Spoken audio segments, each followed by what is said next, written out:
Hello there. From behind the yellow line and live from the space stage, this is Trammin, episode 24. My name is Kirk, and as always, I'm joined by my friend and bandmate, Christian Rainwater. What's up, everybody? Our big thunder topic of the week is Innoventions.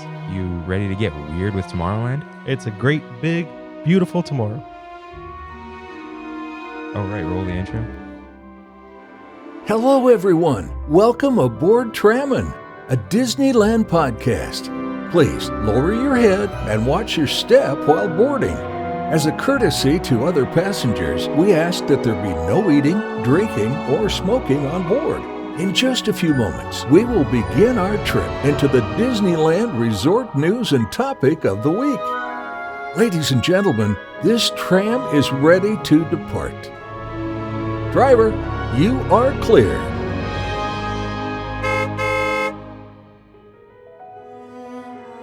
Welcome back, everyone. Thank you for joining us. How you been? Good. I've been good. It's been a super hot week. Yeah. Super hot week. At my house, it was 114 right now. Whoa. Yeah. Yeah, it's like 107 here. Yeah. I'm like almost OC. Yeah. When my parents are moving, it's 10 degrees cooler than here. Oh, wow. But even yesterday it was 99. Yeah, when I drive over to Brandy's house, she lives in Lakewood, so it's like 20 degrees cooler than in Covina. Wow. So, oh, yeah. Covina's like inland, huh? Yeah, and Lakewood's right by Long Beach. Oh, right. So, Ocean. right. Yeah. So, you know what I noticed? I don't want you to, but you never ask me how I am. You know what? Let's break that. How you doing, Kirk?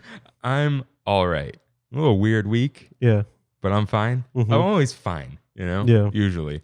I deep cleaned my house Oh, wow. on Yeah. Friday. That's cool. Yeah. That's Christine cool. wanted to get tacos because like that place we go to opened one in La Mirada. And I'm like, listen, I'm like deep into deep cleaning. I bleached my shower.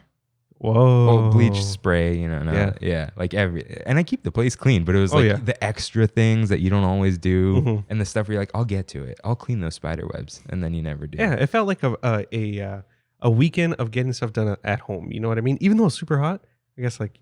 Well, I just had the AC blasting. Yeah. My dad was like, "How much was the AC bill last month or electricity?" I'm like, $150, and he's like, "Okay, just wait till September's bill." yeah, I know. We usually don't top out over 90. You don't have central. We don't right? have central area. Yeah. We have the wall units. Yeah, and your wall unit is brand new, so it's probably more efficient. Right. Yeah. So speaking of cleaning, hey, what a transition. Yeah, let's transition. Ooh. Let's clean off these iPads with mousekeeping. Once again, if you guys want a visual guide of everything that we discuss on the show, follow at Trammin Podcast on Instagram. We didn't post a lot this past week because it was mainly all original ideas that we had. No, it's good. Yeah, but we still have some posts going. Well, we still have some posts. They're gonna see it by now. Oh yeah, right. Yeah. We're in the future. Yeah. Anyways, subscribe, like, share on our YouTube, on Apple Podcasts, on Spotify, anywhere you listen to us. Any love is appreciated. Check out the new Trammin.com with just, like some nice descriptions of ourselves. Yeah. Yeah. I like that. It's fun. Yeah. There was a misspelling, but somebody caught it. I think Deanna caught it. Somebody caught it. Well, and I fixed it. It was on my yeah. I thought I checked that. Yeah. Anyways, you have a line in here. Yeah. Oh, all right. Yeah. What's up? Welcome to mousekeeping. Hey there, boys. Spread the word around. If you watch the documentary, you'll know what that means. Yeah. But I mean it. Tell all your friends. Yeah. Tell your friends about Trammin. Yeah. I know you have Disney friends. It's not just us. I hope it's not just us. So let them know. You know what I've been doing? I've been going, okay, not a fan of Facebook. Not a fan of Facebook at all. But I've been going on the Facebook like groups that I'm part of. Like the Disneylanders, I think, is one. And then Disney annual pass holders is another. And literally a couple, I think yesterday, somebody posted, hey, what's going on with Hollywoodland? They need to do some renovations to it. And I was like, here's a link to a video that you might appreciate. And he started listening. Nice. Yeah. So little things like that. Yeah. My brother posted to Facebook. I guess he has Facebook. He has, yeah. I don't know. Yeah. And so I want to bring this up. So I will get back to every DM. And if it's the Trammin one of us will get back to it. couple things. If I lag, it's because it's just like, look, I have like personal friends I talk to, family, and then like we're busy. We have like 3 Instagrams. Yeah. So I have 3. You've got Trammin in your own. So I had keto at Disneyland. Yeah. Not keto anymore though. So but I will get back to you. But if I lag, it's just like I see it and I'm like, I'm not. Sometimes I'll go in my DMs or you'll see me post and I haven't replied to you, but I've left you unread. And that's because I know I'm not going to give you enough attention to give a good answer. Right. So I'm like, okay, when I'm in the right space or I have a break, I'll come back. That's a good point. And I'll be able to have a better conversation with you. So it'll happen. If in the Trammin thing you're left on scene, that means you were talking to the other one of us and the wrong person opened it. So what we do is we mark it unread. So the other one of us will see it, but I think it leaves the scene. So we will get back to you and we'll tell each other, like, hey, get back to this DM. I opened it by accident. Or whatever. But another thing, as we're about to get into it, for You're Right, and we had it so good, please message Trammin Podcast now. Oh, okay. Because keep it on one place. Because like, not that like I have extensive conversations with people, but it's like, hey, if you DM me about the show or like something in my story, we have a little conversation. But before that, you started that with a You're Right, and then we kept talking.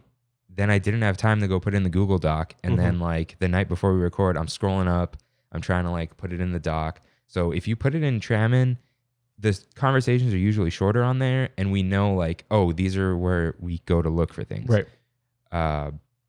The only exceptions are Jay, who doesn't use Instagram and he texts me. That's totally different. So yeah, just keep that stuff there, and it's just because we want all this stuff to make it on here. So we don't want to forget you, and if we did forget you, let us know. We didn't ignore you. It's just sometimes it happens. So on that note, it's time for You're Right, in which the Tram fam writes in with corrections or things they disagreed with. So I've totally forgot the volume key for it's this one. So Raven writes in, and she said the ramen place in Whitwood in Whittier is Coupon Ramen. And that's what you were thinking about, right? Yeah, that's the one. And she said the Fullerton one's better. I've heard that. I think Christine said that. Yeah, we were talking about that. I was like, Hiyonori, which is now in Whittier, is the best ramen that I think I've had.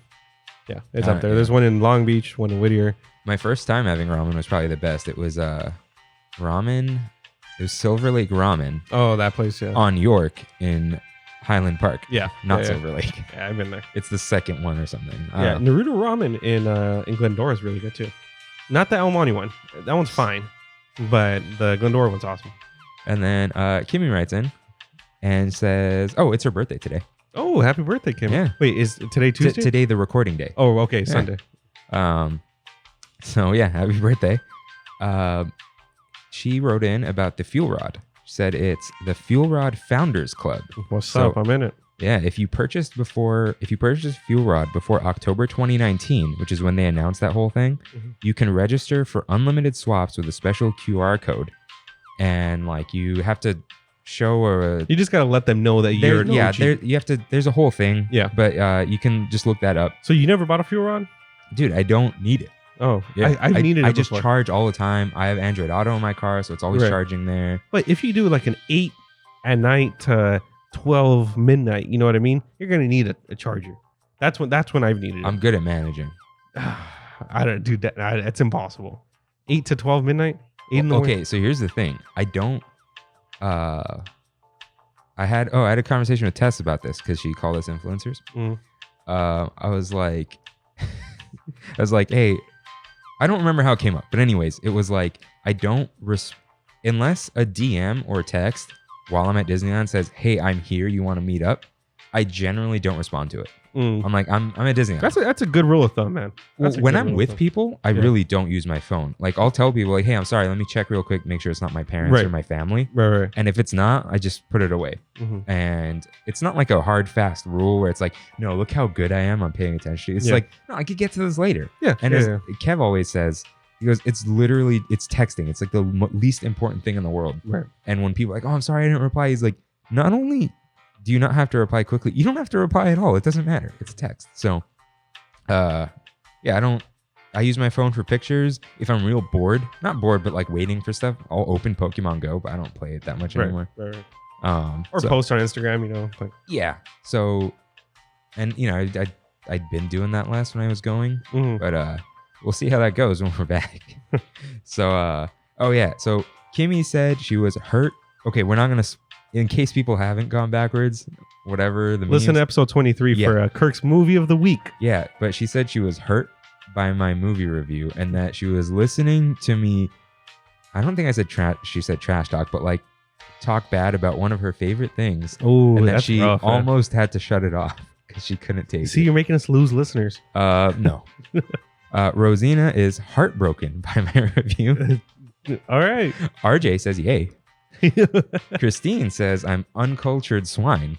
And to her, I said, you're uncultured swine for liking it. And on the RJ says, yay note, RJ said that the Big Hero 6 show is made by the same people who made Buzz Lightyear Star Command. Dude, wow. Love that That's show. cool. When you sent me that picture of all the video VHSs you found, yeah, I noticed there was Buzz Lightyear Star Command in there. Did you call that out or did RJ? I think RJ did. I didn't say anything. I told Brandy when you sent it to me, but and I gotta post that. Yeah, that's cool. I'm gonna get a shelf and all that stuff. Whoa, I whistled on the S for once. Oh. And then he says Muppet Babies has been around since 2018, and his daughter Haley watches it. Muppet Babies been around since the 80s. I think they brought it back or something. Oh, okay. Or maybe put it somewhere. Yeah. But she has grown up in the past 2 years, and now maybe she wants to watch regular Muppets, which is coming. Muppets Disney. Now. Yeah. I started watching it. Yeah, it's on Disney Plus, so there might be something there. He said Disney played the Alola generation of Pokemon, and Netflix has the Galar one. I assume they're in Galar now. Right. It's called Pokemon Journeys. Yeah, whatever. Yeah. I gotta watch that the shorts one. What was it? Oh yeah, that thing. Generations? Something Wings. No. No, Generations. The 4-minute one. Oh no, that's not Generations. No, that's the card pack. Yeah. Legends? No. Genesis? I know exactly what you're talking about. The one with like it shows red and blue and all that stuff. Oh, those aren't 4 minutes. Those are long. Those are like half an hour episodes. There's 4 of them. They did more. No. I think you're getting. I'm talking about the ones that were on YouTube. Yeah, that's the new ones. Those are like 4 minutes, but those don't have anything to do with Red and. No, I think they did new ones like recently. With Red and. I don't know. Okay. But it's like that series. I gotta watch. Yeah. Anyways, we're still in your right somehow. And more RJ stuff. He just randomly said Tom Holland should be Jim Hawkins in Treasure Planet. Yeah. And I said, I can see that. I said I still don't believe in the Tom Holland thing. And he said if he can pull off young Nathan Drake, he can pull off. Then he Jim deserves Hawkins. the praise. Yeah. So we will see if that Uncharted movie is a dumpster fire or not. I hope it's not. I'm excited for it. Mad that Sully is Mark Wahlberg instead of. Hold on. Well, it's supposed to be a young Sully, right? Yeah, but Sully's let him just always be old, dude. I just always forget his name. Sully should be Bruce Campbell. Oh, Bruce from Evil Dead. Yeah, dude. Yeah. How good would he be as Sully? Yeah, he is Sully. He was supposed to be Mysterio in Spider-Man 3. Spider-Man 3. Yeah, with the Tobey Maguire ones. Huh. Yeah. I love him because of Burn Notice. Sam Axe, dude. That's why I tried a mojito. Yeah, he was cool in Army of Darkness. And then Austin writes in, Garden Walk is good for something. The parking.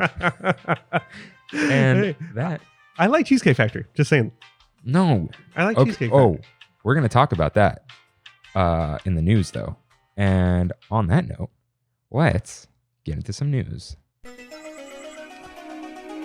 So, rumor going around that Walt Disney Imagineering says late September, early October.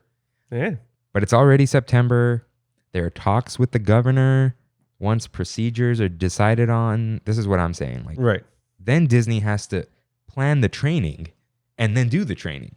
Yeah, I agree with the training because if they would have started doing that already, it would have been leaked at this point. You know what I mean? Yeah. I mean, they are doing ride testing. Yeah, I've been seeing that. But like I said in the beginning, you kind of have to run the rides, otherwise they get all... Right. It's like a car. Yeah. Right. So...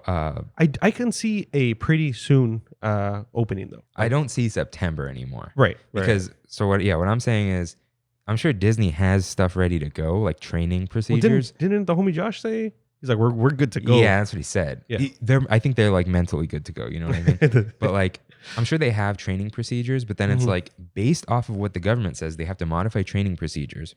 Mm. And then that's just how to train and then what to train. And then they have to do the training on like thousands of cast members. Right. Like, hey, this is what you have to do. Otherwise we're screwed. And then they got to do it. So, I don't know, but hopefully it hits before Halloween. Yeah, but That'd be cool. Then let's get into our news correspondent Kimmy's news. Hey, she should get a little jingle too. Just saying. Yeah. Then Like a reporter thing. Then everyone's gonna want a jingle. We have the news thing. That's true. She's That's in true. the news. That's true. So she said hotel reservations through September. She didn't say this. She sends stuff because we don't check that much stuff. Right.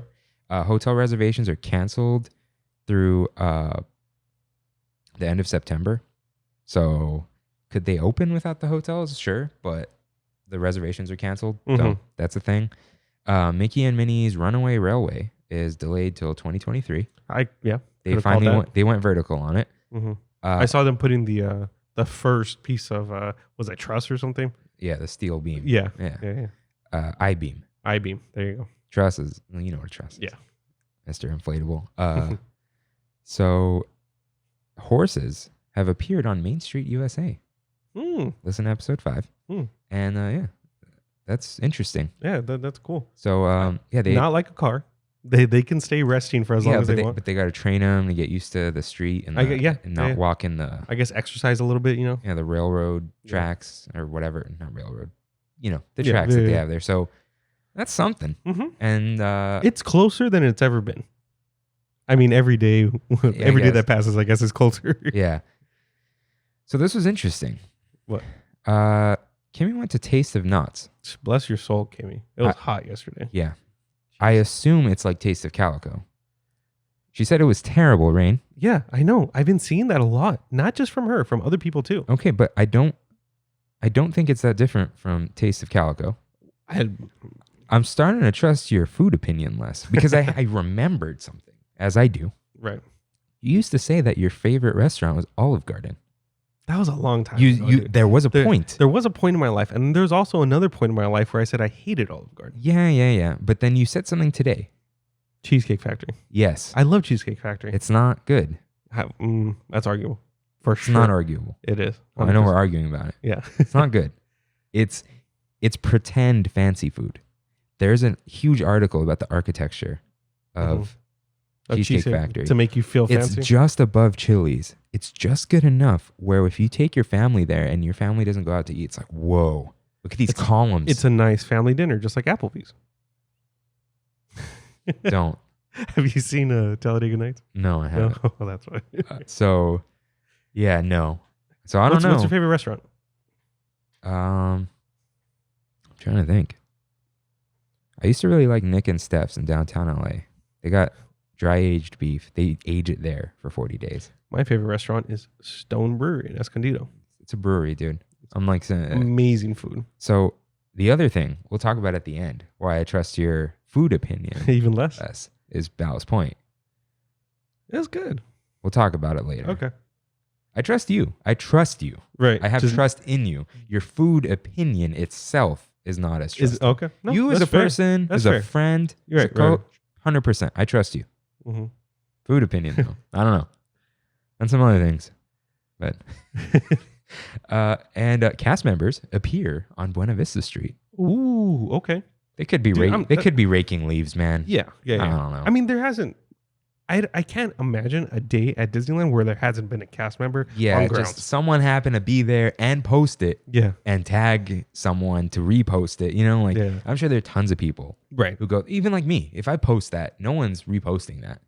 You know, so like I said, we're closer than we ever have. I can totally see an opening in the next couple months. But we thought that when it closed too. We were like, a couple weeks, we'll be back. Yeah, I'm trying not to get my hopes up anymore. Right.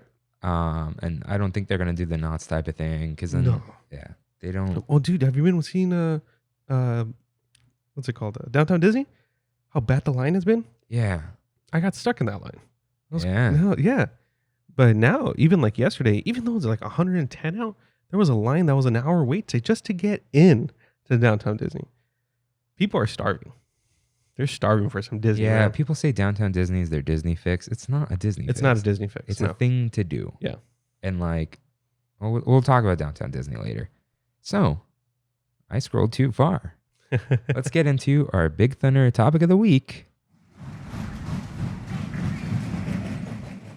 Innoventions. What's up? Innoventions, dude. Crazy, right? Heck yeah. I knew we'd talk about this someday. Yeah. So, little disclaimer: we're going to talk about like the more or less the most recent Innoventions. Okay. Because we don't remember Innoventions as a kid too much. The 90s Innoventions is a blur. It opened a blur at best. It opened in '98, so Yeah. So they changed a few things. We're gonna miss a few things. That's fine. This is as we tell people. It's our experience. Yeah, it's our experience with Disneyland because we're not authorities. I'm an authority on food. No, I'm kidding.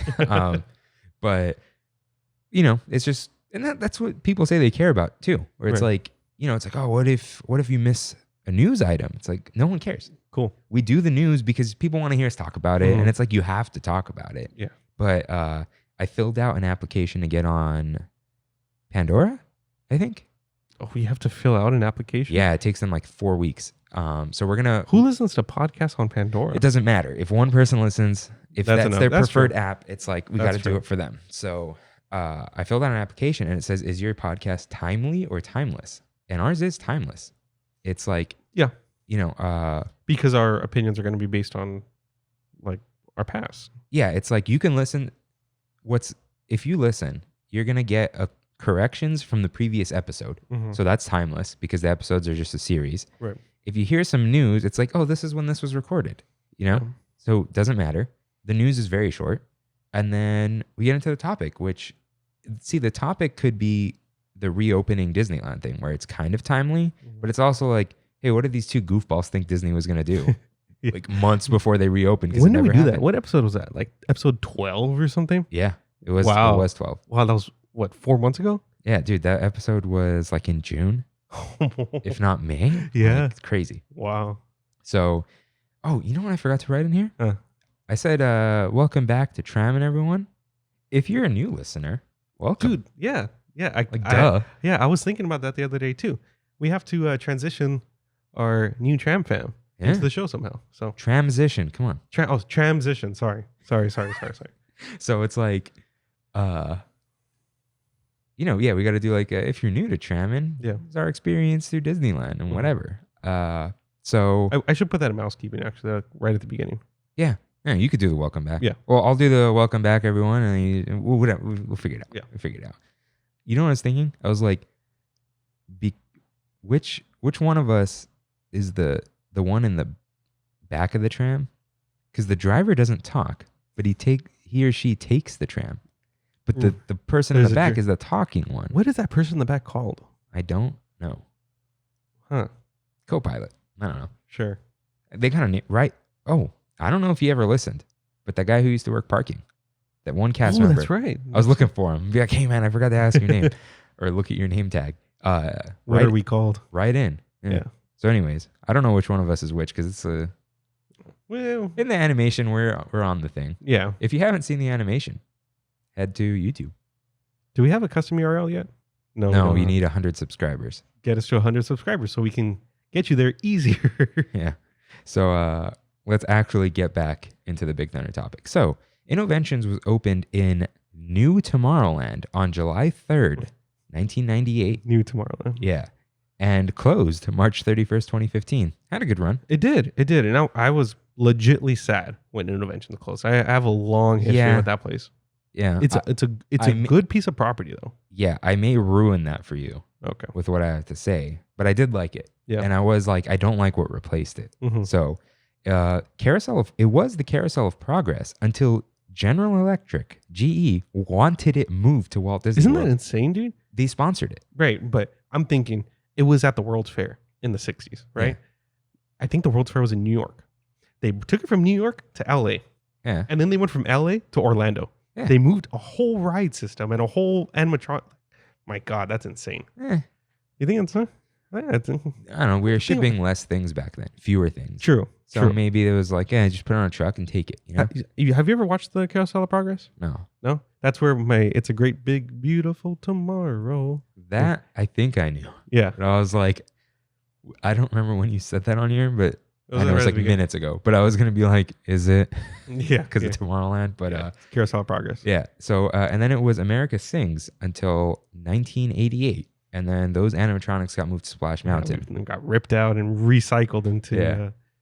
But it remained, it had the Tron in the upper level until 95. That's the first time I've heard of that. The People Mover went through Innoventions. Wow. Like a part of it. And there's like the Tron stuff in there. Just like the side of it. Like museum, like a... No. Like the light cycles would go along the People Mover Oh. on the walls. Yeah, Dude, RJ brings it up all the time. I got to find a video of that. That's really interesting. Yeah. So, or we're going to do a Tron episode. Yeah. Oh, yeah, dude. With Diego and Gene. And yeah, that's a crossing over. No, so here's what we're going to... Waffle press Trammin. So this is what we're going to do. Spoilers. Uh-huh. Well, not spoilers for anything. So first, we're going to record like a Tron, kind of like the future of Hollywoodland, Yeah. but with Tron, where we'll talk about what's been in the parks and what we want in the parks. And like, if we were just pretending that it didn't matter and we're going to like put an entire land in a building, that kind of thing. Mm-hmm. Tron, or the grid. Mm-hmm. And then we're going to record a Waffle Press episode of their podcast about Tron Legacy. Because it's going to be the 10-year anniversary in December. Oh, hey, so it's coming Yeah, up. see? Yeah, See? I'm thinking we're not going to do this until Tron 3 comes out. No, 10-year let's anniversary. go. The gears are turning. Yeah. You know? Cool. I just realized I did this. Someone gift that. That's how you know you're big, when you're a meme. Once we start getting our own gifts of every episode. Yeah. Here, somebody gift this. And we got to tell people, like, if you're listening, sorry, we're just waving our arms around. and I did the crazy symbol. So now it is known as the Tomorrowland Expo Center, which is like a cool name because of the World's Fair thing. But inside the Expo Center is Star Wars Launch Bay and the now closed Superhero HQ, which closed in April 2016 already. Yeah, dude, it was barely so long there. ago. It was barely there. Yeah. The launch bay is at best. Yeah, it was barely cool. It's a store, dude. Like, I mean, they have some cool props, some cool pieces of the set, but other than that, it's like, that's fine. You know what I mean? I felt like that's not a good use of that building. The Superhero HQ though, that Iron Man room, I felt it was worth that whole experience. That was in Innoventions before it was Superhero Was HQ. it really? Because of Stark Industries. Oh, okay. Yeah. Yeah, but still. And then I think they went off that. That was cool. Yeah. That whole area was awesome. I got some cool pictures from there. So the first thing you would see when you would walk in is this is the first thing I remember. Like, yeah, because it was so vividly too. And I never went and saw it, which I wish I did because I was interested in this project. Honda Asimo. Yeah, a little robot. Yeah. Actually, I want to see. It's autonomous something. I want to see, and I think it was named because of Asimov too, the guy. Kind of like Tesla naming the car Tesla. Yeah. Well, yeah. Yeah. So advanced step in innovative mobility. Mm-hmm. It's a humanoid robot created by Honda in 2000. So it was just to show off that robots could walk like us. Yeah, it was. So I think the idea is, Asimo is like he's gonna be your assistant because in 2007, Discovery Channel had the show 2057. Wow, I don't remember this at all. Yeah, where they were like, "What's the world gonna be like in 50 years?" And he's kind of a hack now, I think. But they had the futurist, Michio Kaku, who talked about the future. He has long hair. I forgot about Michio Kaku. Right? Whoa. Yeah, he's kind of hacky now. Is he really? I think so. Oh, yeah. I just completely forgot about that name was just blocked out from my mind. But in there, they had Asimo being like, "Oh, here's your coffee for the morning or whatever." Because it is cute. Mm-hmm. It's not a scary robot. Mm-hmm. I think it's inviting. It's more inviting than the Boston Dynamics one for sure. Oh, Spot. Yeah, but I think that's because of Black Mirror. Yeah, I haven't seen it, but like that episode. But yeah, no, it's a creepy dog. That's why. Yeah. With flamingo legs. Did you know that the knee of the flamingo is actually the ankle? Yeah. Yeah, that whole backwards thing. The knee more is in you its know. body. Yeah. And I think so. Asimo has no face. No. But there's the black shield, and it looks like he's wearing a little helmet. He's like an astronaut. Yeah, and that's what makes him less creepy, where they didn't give him some creepy face, and he's not completely blank. It's like, oh, he looks like a little astronaut with a backpack. And all that. Because when they were releasing those, do you remember those all those videos of the robots that were coming out with the lifelike faces that were extremely creepy? Yeah. Yeah, like that looks. If you've never seen a human before, I guess that looks like a human, but we know. Yeah, we know the difference between the real and fake. So it was a sponsored thing. I think it just showed. I should have researched this a little bit, but our experience. I never watched it, but it's like a little thing demonstrating Asimo and all that stuff. Yeah, I saw it. Oh yeah, what was it like? Just a little show. Just like they would bring him out. And, oh, he was there. Yeah. Oh, yeah. cool. He'd walk around a little bit, and everyone would be like, "Whoa!" And that was it. Yeah. Yeah. Boston Dynamics has a humanoid robot that can do backflips. Jesus. I think it can run on a treadmill and jump over and climb up boxes and do backflips. That's scary. I don't think it could do backflips on a treadmill, but if it could, they're going to be putting robots in Avengers Campus, aren't they?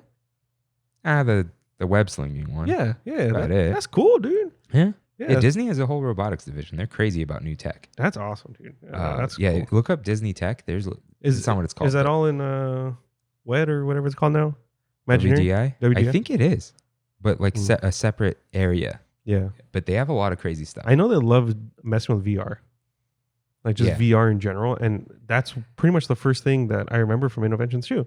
Is just experiencing VR. I think there's a common sentiment, but Colin Moriarty always says this. He goes, I think VR is going to get way bigger outside of video games. Like video games are going to be the least important part of VR. Yeah. Even though it's really cool. The only thing that sucks is kids can't use it. Because their heads are small? No. It messes. So any fake 3D under the age of 12 messes with the development of your eyes. Oh, really? Yeah. So you can put a VR headset on a kid for 10 minutes. Yeah. And that's it. And like they could test it every now and then. Not an hour and a half. Yeah. So that whole kids are going to be learning school in VR. No, they're not. So Shark Boy and Lava Girl was not good for kids. I think that's a little. I think because of the red and the blue. Oh. Do you know what I'm talking about? Yes. Okay. Do you want to put a cut in the video? Yeah, sure. Okay. So I'll be right back. But we're gonna keep this rolling. But he'll cut it unless you want to talk to the people. I'll try. Yeah, you figure it out. Yeah. But I'll be right back. No, you know what? I'll cut it. All right, and we're back. So if you're not on YouTube, I'm sorry. This will be less funny for you. Yeah. But I went through all the VHSs and DVDs at my parents' house, and I found Lava Girl 3D glasses. Go!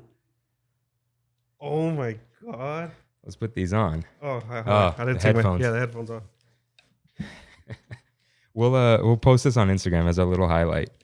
So, yeah.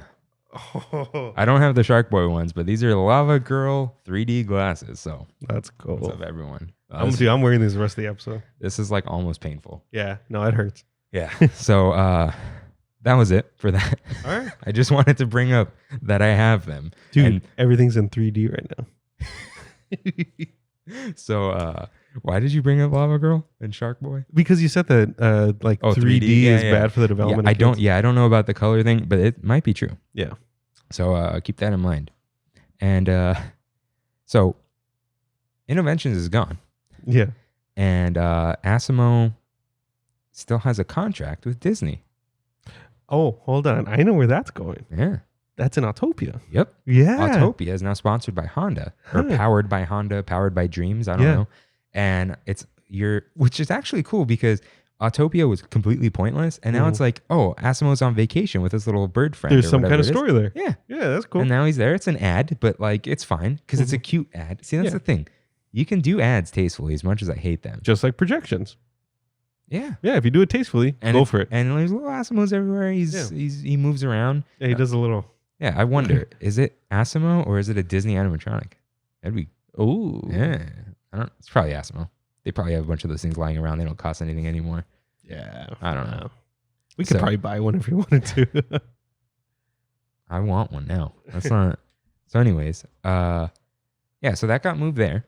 But then the almost entire upstairs was sponsored by German company Siemens. And they... Wow, that's how you say it? I've never known. It's like a halfway between that. Yeah, they're one of my big customers. It's like a German imagine a German person saying it. Yeah. It's like the S is like a Z, you know. But anyways, first they had the Power City Shuffleboard game. It was like a projection shuffleboard thing. Yeah. And I remember that. You get points and you power up different parts of a city, whatever, right? And then there was the bodybuilder thing. Mm-hmm. I don't remember that. Why don't I take notes on this? I think you build a body. It's like interesting. Okay. Yeah. This one I remember. Super Driver. Yeah. I remember Super Driver. That's where you would go in the little thing, right? And then you would spec out a car kind of like it's test track. Yeah. Except test track's a real ride. Yeah, it's cars pretty much. But but I still don't really know how that works. But anyways, this is like a legit just car video game, and like there's some villain, and it's really terrible and looks bad. But as a kid, I loved that stuff. Yeah. I don't remember doing this till like 2012. Yeah. So that was there. And then they had that glass globe with like pictures of guests, and it would like digitize them and all that stuff. And it was like, it's just supposed to be cool technology. Is that the thing where you would see the future of tomorrow kind of thing, and then they would replace your face? Yeah. Okay. They have the same exact thing in Spaceship Earth, but it's part of the ride. So it's like they take stuff from different parks and they put it into Innoventions. You know what I mean? But yeah, so that's all. And then that's about it for them. It was just kind of like, hey, showing what the future is going to be like, which is all of Innoventions. And I forgot to bring this up. Innoventions is kind of a portmanteau. What's a portmanteau? It's like play on words? When you put two words together to make a new word that's like not real. So it's like animatronic. Yeah. It's innovation and invention. And that's it. So then there was the St. Joseph Hospital's Healthy University Health Center. Well, Health Center is what it was, but it was just called St. Joseph Hospital's Healthy University. And it would give you like BMI ratings, how to eat healthy. I'd always get sad when I went. Smoothies and stuff. Like, it was just like, oh, here's the healthy living, which is important for the future. Yeah. But that's it for there. It's very sponsor heavy. It was, that's fine. Yeah, Disneyland used to be a big sponsorship. Yeah. Before they started doing stuff on their own. Monsanto used to. Like Monsanto out of everyone. And then the NRA used to sponsor the gun thing. Yeah. Oh, Jesus. Yeah. And then they had a Talk to Stitch thing, which is like Turtle Talk. It was the first thing they used that technology. Wow. Okay. So it's like a prototype probably, right? Yeah. And Stitch is more ridiculous, so it's like you can get away with stuff like that. And then this was a weird thing that didn't last all the way. They closed it off towards the end. It was called this is downstairs, the Neighborhood at Innoventions. It was in the outer ring. I remember this. I remember, and there was they would kind of make you think you're outside, right? Yeah. Yeah. And this was it was like a bunch of trivia game shows, and there was the host, who was kind of the host of the whole thing, Tom Morrow. Yeah. That's the robot looking dude, right? Yeah. And you were on like ABC because Disney owned ABC, and it was just a giant ad. Yeah. So you were in like different. I think the different neighborhoods was another thing, but yeah, you're in different like. What's portions of the quadrant is of 4? Is there like a? It's like a quintrant. So there was more than 4. There's 5. So there was Taylor Morrison Homes, which is like a custom home type of thing. Oh, that's right. Yeah. You know what? I do remember that. There was Yamaha Instruments, which I remember the most. It was like little silly, like cool futuristic instruments. Honda, of course. Edison, and like the whole thing like with ABC programming. And that I don't remember too much of because it didn't last forever. Yeah, I wonder if you have any memories of that? I wonder if that's Iger's doing. Because he used to be president of ABC, right? Yeah, he was all in the entertainment. So he was like, hey, we got to make sure we put my original place here. You know what I mean? And that was like not really an Innovention type thing, It was just Innoad. Yeah. So now I know it's an episode about Innoventions, and some of you might be thinking, hey, you're missing some of this. I think the main crux of this is Innoventions going into the future, or like that type of thing, and specifically the Innoventions Dream Home. Yeah. Because that was the thing they spent the most time on trying to keep updated. And I feel like this is something that really influenced both of us. Maybe. Smart House on Disney Channel influenced me more than anything. Did it really? Yeah. This did more than Smart House. Okay. Really. So this is really interesting. I was telling the Hina-hostess to watch Smart House because that's a hard movie to watch now. I think that I got to ask them if they're going to keep them to it. They got to watch it because they watch all the old stuff. All the decoms. So I'm like, it was like Born Too Late, Born Too Soon type of thing where the parents, they're not that much older than us. But it's like we're still closer to the kids. Are we? Yeah. Okay. Yeah.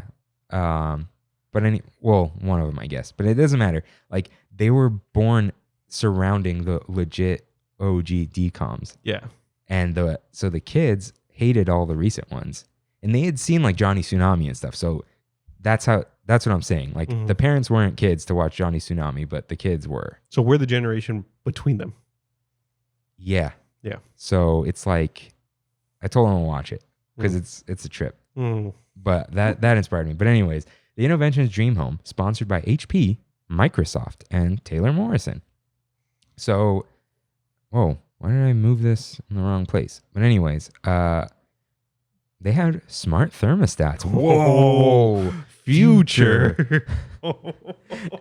And they were these ugly just boxes with like a fake digit on them. That's hilarious. Mine has like a rotating ring, frosted glass. It looks like it's floating. I think we're going to see that a lot in this section. Oh, yeah. I've got a lot to say about this because I'm really into the smart home. Yeah. So it was like, oh, this is the home of the future. The thermostats can be controlled by your voice. And then there was like I'm just going to go through the lame ones first. There was a backyard with a TV. You will see a theme here. There was a laundry room with like a projection on the thing with like old washing machines. Yeah. Like that didn't have Wi-Fi or anything. That's hilarious. Yeah. I feel like if this was current, it would be sponsored by Samsung. Oh, 1,000,000%, dude. 1,000,000%. There was a dining room table made of 4 Microsoft Surface tables. I remember this. Tables, not tablets. Yeah. Tables. I remember that. And I remember being like, wow, that's expensive. You know what I mean? It was. Yeah. So Microsoft Surface started out as a table, which they bought from Perceptive Pixel. They were all about screens that you can touch that were bigger than it wasn't like a monitor. It was a surface that you can use. It was a full-size table though, right? Yeah. And like it was 4 tables put together. Yeah. The Surface table never even got as big as the table we're on. Oh, okay. Which is a standard office desk. Yeah. And Microsoft bought them and called it Surface. Great name for a table. It is. And then they're like, ooh, Surface is just a cool name for things you can touch. So then it's Surface tablets now. And then they whatever. Yeah. Surface phone. Yeah, kind of. Yeah. And so they just had that, which was like, back then it was really cool to touch a table where things were moving, but you can eat on it. Heck yeah. That was awesome. And then there was you'd walk in the hallway or the living room and there was a TV in a picture frame. So back then it was a 6-inch thick TV with a gap between it and the picture frame around it. Still look cool. But now Samsung literally has what they call the frame. I saw that. And it's a TV. It's an LCD, so there's no burn-in. And then there's a frame that goes around that you can change. And then when you're not watching it, it puts a mat, just like we did on our Trammin thing. And it scrolls through art. And it's a picture frame on the wall that's a TV when you need it to be. My TV does that. But there's a thin wire that you're not supposed to put in the wall, but you can. And a box that's hidden. Yeah. You can barely see the wire. It's a flush mount. There's no gap between it and the wall. Oh, that's nice. And the thing is, it can only be put where your TV would be low because you can't tilt it. The whole point is it's flush mounted and it looks like a picture frame. And it really does, except that wire. But what are you going to do? It's fine. Yeah. And they have new ones where you can shove in the wall now. You said it's an LCD though? What Samsung calls QLED, but the Q mysteriously looks like an O. Samsung TVs are not good at being OLED. Yeah. So it looks like OLED, but it's QLED. Oh, okay. Yeah, let's call them jerks. So we have that now. Yeah. And then there's picture frames everywhere that had the scrolling pictures, which was a thing back then, but these are everywhere in this house. Yeah. Everything is that completely died. You know, the smart frames? Yeah, because everything can become a smart frame. Because everyone has a phone on them now. Yeah, and you have old iPads and whatever. Yeah. And people don't display. Do they display pictures of family that much anymore? I don't think so. I don't go to that many houses, I guess. Yeah. But Yeah. So that was like a huge theme. It was like screens everywhere. There will be screens everywhere. And it's like, I don't know. That's not much of a thing anymore. A lot of things have screens. Yeah. It's more of like, we go back to it. Like the projections, or what did we talk about earlier? That you should do it tastefully. Advertisement. Yeah. It's more of just doing things tastefully. You don't have a screen for every little inch in your house. You have them where you don't even notice them. Yeah. That's the cool part about them. So, but that was a big theme because it was like, oh, how do we make this futuristic? Everything's moving constantly. Yeah. And then, a 100-inch 1080p projector in the living room. Future. Yeah. And I think you could buy that on Amazon for $150 now. Yeah. And it was a projector that wasn't bright enough on this wall that had to be only for a projector. Yeah. And it was 100 inches, which is a lot because you buy a 70-inch TV, 75, 82 people get up to with Samsung because you can get them for like... They could be expensive. Yeah, but you can get them for like 25 grand if it's not an OLED. And not 25 grand, 2,500 in Costco. And they drop all the time. I saw a 4K short throw projector. Oh, the short throws are expensive, right? 2,800. And you can get up to 120 inch. Yeah. It was really nice. And 4K, crisp, dude. Really crisp. But it's always the brightness that's like, it's never enough. Yeah. It really isn't. You can't beat OLED. Also on that short throw, the little box that goes on your table, that's the projector. It's also a sound bar. Oh, that's cool. Yeah. Cool. That Sony one is cool, but it's like, what was it, 40 grand or something? Yeah. It's like nice furniture. Mm-hmm. But so the thing about that is like you can just Vizio's got a 75-inch 4K TV coming out for $750. Wow. Yeah. Wow. Like brand new coming out. They got to compete with TCL. Yeah. And Vizio is a little better. Yeah. But anyways, that is like, so a lot of you know what 4K is, but maybe a lot of people don't recognize 1080p because it's the full HD is what it's called. Technically 720p is HD. 720p, if something says HD camera and it's or HD screen, it's 720p. Yeah. FHD or full HD is 1080p. And 4K is just 4K. 4K is UHD. Oh, it's UHD? 4K is not a real term. It's not approved by whatever alliance. Oh, I didn't know. Sony is big on, everyone calls it 4K, but it's because of Sony. Sony was like, we want to call it 4K. But it's 4K Ultra HD. So full is 1080. And what 4K means, it's literally 4 1080p screens. Yeah, together. So it's 4 times the pixels. And then 8K is like 4 times 4K, which is... That's insane. Yeah, which should be 16K, but anyways. So not a big deal anymore. And that's nothing of that. Yeah, this stuff catches up real quick. And now... But as a kid, as 13, 14-year-olds going around that area, that was a big deal. But now you can get a 125-inch TV. Yeah. Well, you shouldn't, but you can. You can, yeah. Yeah.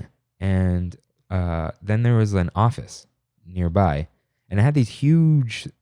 They are pretty big still, like the size of an iMac, multiple screens, and they were tilted down like you can touch them. And there was only... They were pretend touch, and then there was that terrible HP all-in-one touch screen. Yeah. And the way that worked...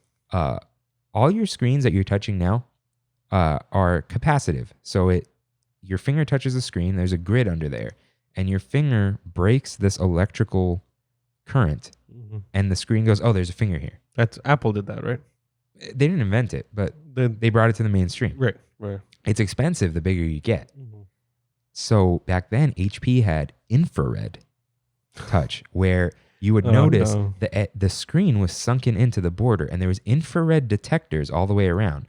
So your finger would block the infrared signal. And it would say put the mouse there? It would block it on the x-axis and the y-axis. And x, y is your coordinate. And it would say you're touching here. But to get it accurate, you had to have a lot of them. And you had to have them be fast. And the screen didn't have a coating on it. The oleophobic coating, which literally just translates to afraid of oil. And you would drag across and fingerprint it, and it was terrible. I wanted one until I tried it. And so there was that. And now we have the Surface Studio, which is a 32-inch, I think, almost square screen. The one that you can like draw on, right? Yeah. Like it's like rivaling Wacom stuff. No, Wacom makes the digitizer for it. Never mind. Yeah, Wacom's everywhere. Yeah. And it tilts all the way down. It has a computer built into it, and it's very good. Yeah, I saw that. And it's just like... I wanted to buy one for the designers. Yeah, it just doesn't have USB-C or something. It's really... Or Thunderbolt, I think. And Thunderbolt is for designers, for sure. So all that. obsolete again. And it was like a bad version of it with these huge chunky borders and bezels and whatever. And it's just like, that was the idea of the office. And now we have 49-inch ultra, what do they call it? Ultra widescreen? Their ultra wide is 21:9, but these are 32:9. They're not super ultra wide, but they're super ultra. It's something. It's mega wide. It's basically 2 widescreens together. Jesus, dude. Yeah. So my dad has one at work. He splits it into 3 like full size windows. Oh my God, it's ridiculous. So it's a Samsung, and they have the Odyssey now and all that stuff. And they're curved. None of that back then. And it was just like, but back then it was super impressive. But it was, dude. Like I said, like I think this had a really, really big impact on my love for technology as a kid. yeah, and it was a nice house too. Yeah. That was the Taylor Morrison aspect of it. It was a really cool house. Mm-hmm. And then there was like this little kid's room with an entire wall, 2 walls as a screen, and they had the Kinect Adventure where you can fly with Peter Pan, all that kind of stuff. Yeah, I want to talk about this real quick because as a kid, right, I don't have a lot of like younger kid. Like I'm talking about like 8, 9 years old of Disneyland. I don't have a whole lot of memories, but I have a really vivid memory of playing Kingdom Hearts in Innoventions. Oh, Yeah, because they're gonna put one of their IP video games in the video game section. You know what I mean? Oh, we didn't talk about that. The upstairs, they ripped out some of the Zeman stuff, or maybe the I think the St. Joseph stuff, and there was all those Kinect stations. Yeah, and they put the Kinect Disneyland game. That's that one, right? Yeah, Disneyland Adventure. I think Fruit Ninja was there too. Fruit Ninja was there. Fruit Ninja was on that screen, that 100-inch one. Kinect Sports was there. Anything that had to do with Kinect, because we thought Kinect was going to be the future. The Kinect killed Rare. Did it really? Rare was in charge of all the Kinect, like Kinectimals and all that Yeah. stuff. Oh, yeah. You're And then all those people left. Yeah. And then Really, and also really quick, I was researching a little bit on Innoventions the past few days, and I saw that Innoventions started in Disney World, right? In '94. That's when it opened up. In 95, 96, Disney partnered with Sega to have Sega World at Innoventions. They had a whole section of because I think there's 4 buildings in World. It's huge. Innoventions is a lot bigger over there. They had a whole section dedicated to Sonic. They had like a 20-foot Sonic statue in there. Jeez. With Sonic stations around him, a giant ring. Dude, you gotta look at pictures of this stuff. It was really cool, and they did that until like 2001. Wow. Yeah, and they kept updating it. They put Sonic Adventure there. They put games that were only released in Japan. Like Sega games are only in Japan in that Innoventions. That's crazy. Out of everyone too, Sega. Sega's weird, man. They used to be really big. And they're really into arcades. Yeah. They just closed 2 of them in Japan. Yeah. But they have like 14, 15 of them. Arcades like that they own? Like physical. It's the Sega arcade. And like people are sad that it was closed, but it's just how it goes. But just thinking of like a big, because there's not a whole lot of big time mascots. You know what I mean? In pop culture and media. Yeah. Sonic's one of them. Sonic was created to be Mario. Yeah. Like it was like, oh, we need a mascot. Yeah. But to see Sonic with Disney, it's really interesting to me. And since Sega was there, they were also bringing other games there, right? Yeah. So they had Tasmania playable in Disneyland, which is a Warner Brothers property. So we were just crossing over like crazy. And yeah, we didn't have anything like that over here. Probably the closest thing is that Xbox 360 area. Yeah. But I thought it's a really cool little story if you can check it out sometime. Yeah. You know I love that stuff. Yeah. Parks. So yeah. And then in that Kinect kids room, there was like a smart mirror, which is like in Vegas now. Dude, I just got like a flashback to that room. I remember it was white. Yeah. With like the little almost like ironwork bed. Yeah. And a smart mirror, which is like Vegas. But smart mirror is something I've always wanted. A TV in your mirror? No. Oh, the ones with the weather and all that stuff? Yeah. Those are cool. Those are really cool. And they're kind of hard to do. I've watched how to make them. My parents, the house they're moving out of, it's on a smart mirror, but they put in this mirror where it's the size of the wall almost. Oh, Jesus. And then there along the border is this LED, like a flat LED. You can't see the individual ones, and then a little mirror around it too. That's like cool. The border. It was the coolest thing. But like my dad was deciding between that and a mirror that opens. And then after he got it, he's like, should have just got the mirror that opens. He's like, this looks really cool. But not practical. it's not impractical. It's not as practical. Yeah. Yeah. So again, impressive back then. Now it's like every Vegas hotel has some garbage little smart TV in there, and it's like, I don't care about that. And the other thing is, which I'll get to also, but like you don't really need a smart mirror because you can wake up and ask a voice assistant all the information. You say good morning, and it says, here's what you have planned for today. Here's the weather in this city and all that kind of stuff. And then like the Apple HomePod didn't take off yet. They're apparently going to keep trying, but with Google, I'm just always going to make sure it doesn't turn on. You can say good morning. Or no, like you can say, hey, what's the weather like? And it'll tell you in La Mirada, it'll be this. And then you have what's called continued conversation turned on. So it goes, in La Mirada, it'll be a high of this with a low of this and a chance of blank. And then it'll wait for you to keep talking. And then I go, what about in Santa Fe Springs? Without saying anything else. And That's cool. And then it continues and it says, the weather in Santa Fe Springs today, blah, blah, blah, blah. So you're a Google guy. I'm an Alexa guy.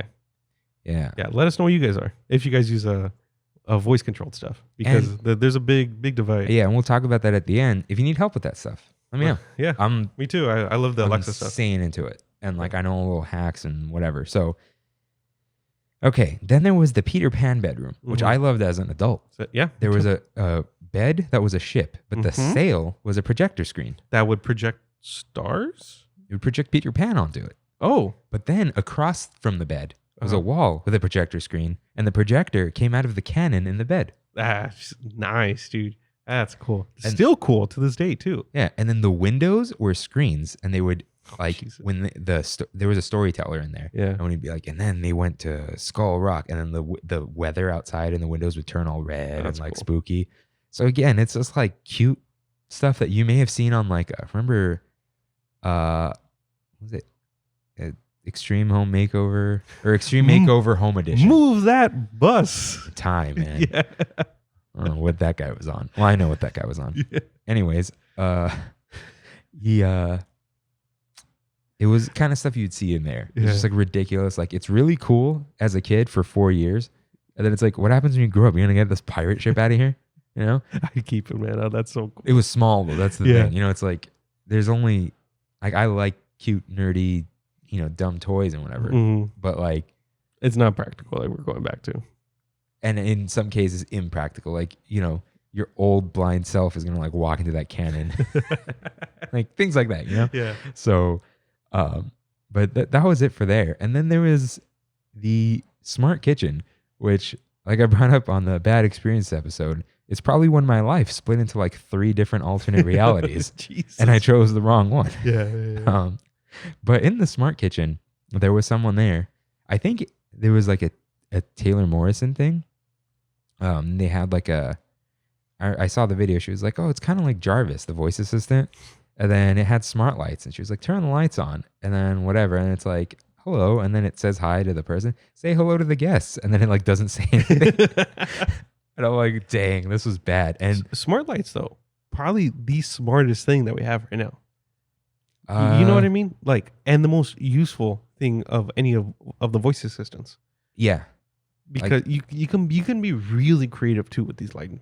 Yeah. And the thing is like, it was so impressive back then, and it didn't even work. And what I want to talk about here is like every single light in my house, except the light above us in the fan, which I don't use too much, is a smart light. Like every single one, even in my closet, there's a switch. Yeah, it's a smart switch which turns it into a smart light. So you can either have smart bulbs or smart like electricity. The problem with the switch is you got to open up the box and wire, which is very easy. Do you have switches? Dude, I have 8 smart switches. Jesus. You ever need me to wire up your switch? 5 minutes. No, I'm easily. Yeah. I only have 1 in my room. Oh, yeah. Like my kitchen has 2 because there's the counter lights, which are in here in the smart kitchen underneath the counter. You have those? Oh, you do have those? Yeah. I have always wanted that, man. So there's those lights and then the main lights. And when you put 2 switches, you can group them and put a rule in. This is what we're getting into with the smart stuff. You put a rule where if one of them turns on, well, if I turn on the big switch, it turns on the little one. And you group them where if you tell Google to turn on the kitchen lights, they both turn on at the same time. Yeah. And then you can set it where, but if I turn on the only countertop ones, it won't turn on the big ones if you want. Do you have routines? Not really. No. I have Alexa, I'm home. I use that. That's probably the most used one that I have. And Alexa, I'm leaving. Because it's just all on, all off for my bedroom. That's the thing. So this isn't a dig or anything, but like for you, like the home part of your home, you live with Sos, you love Sos, all that kind of stuff. It's my room. It's your room, yeah. Which is how I was with my parents. But now it's like, I probably should do an I'm home, like, but the thing is like my phone tells Nest when I like pull into my garage. Oh, the GPS. So no, yeah. And so as I'm like more or less pulling up to my garage, I can hear the AC turn on.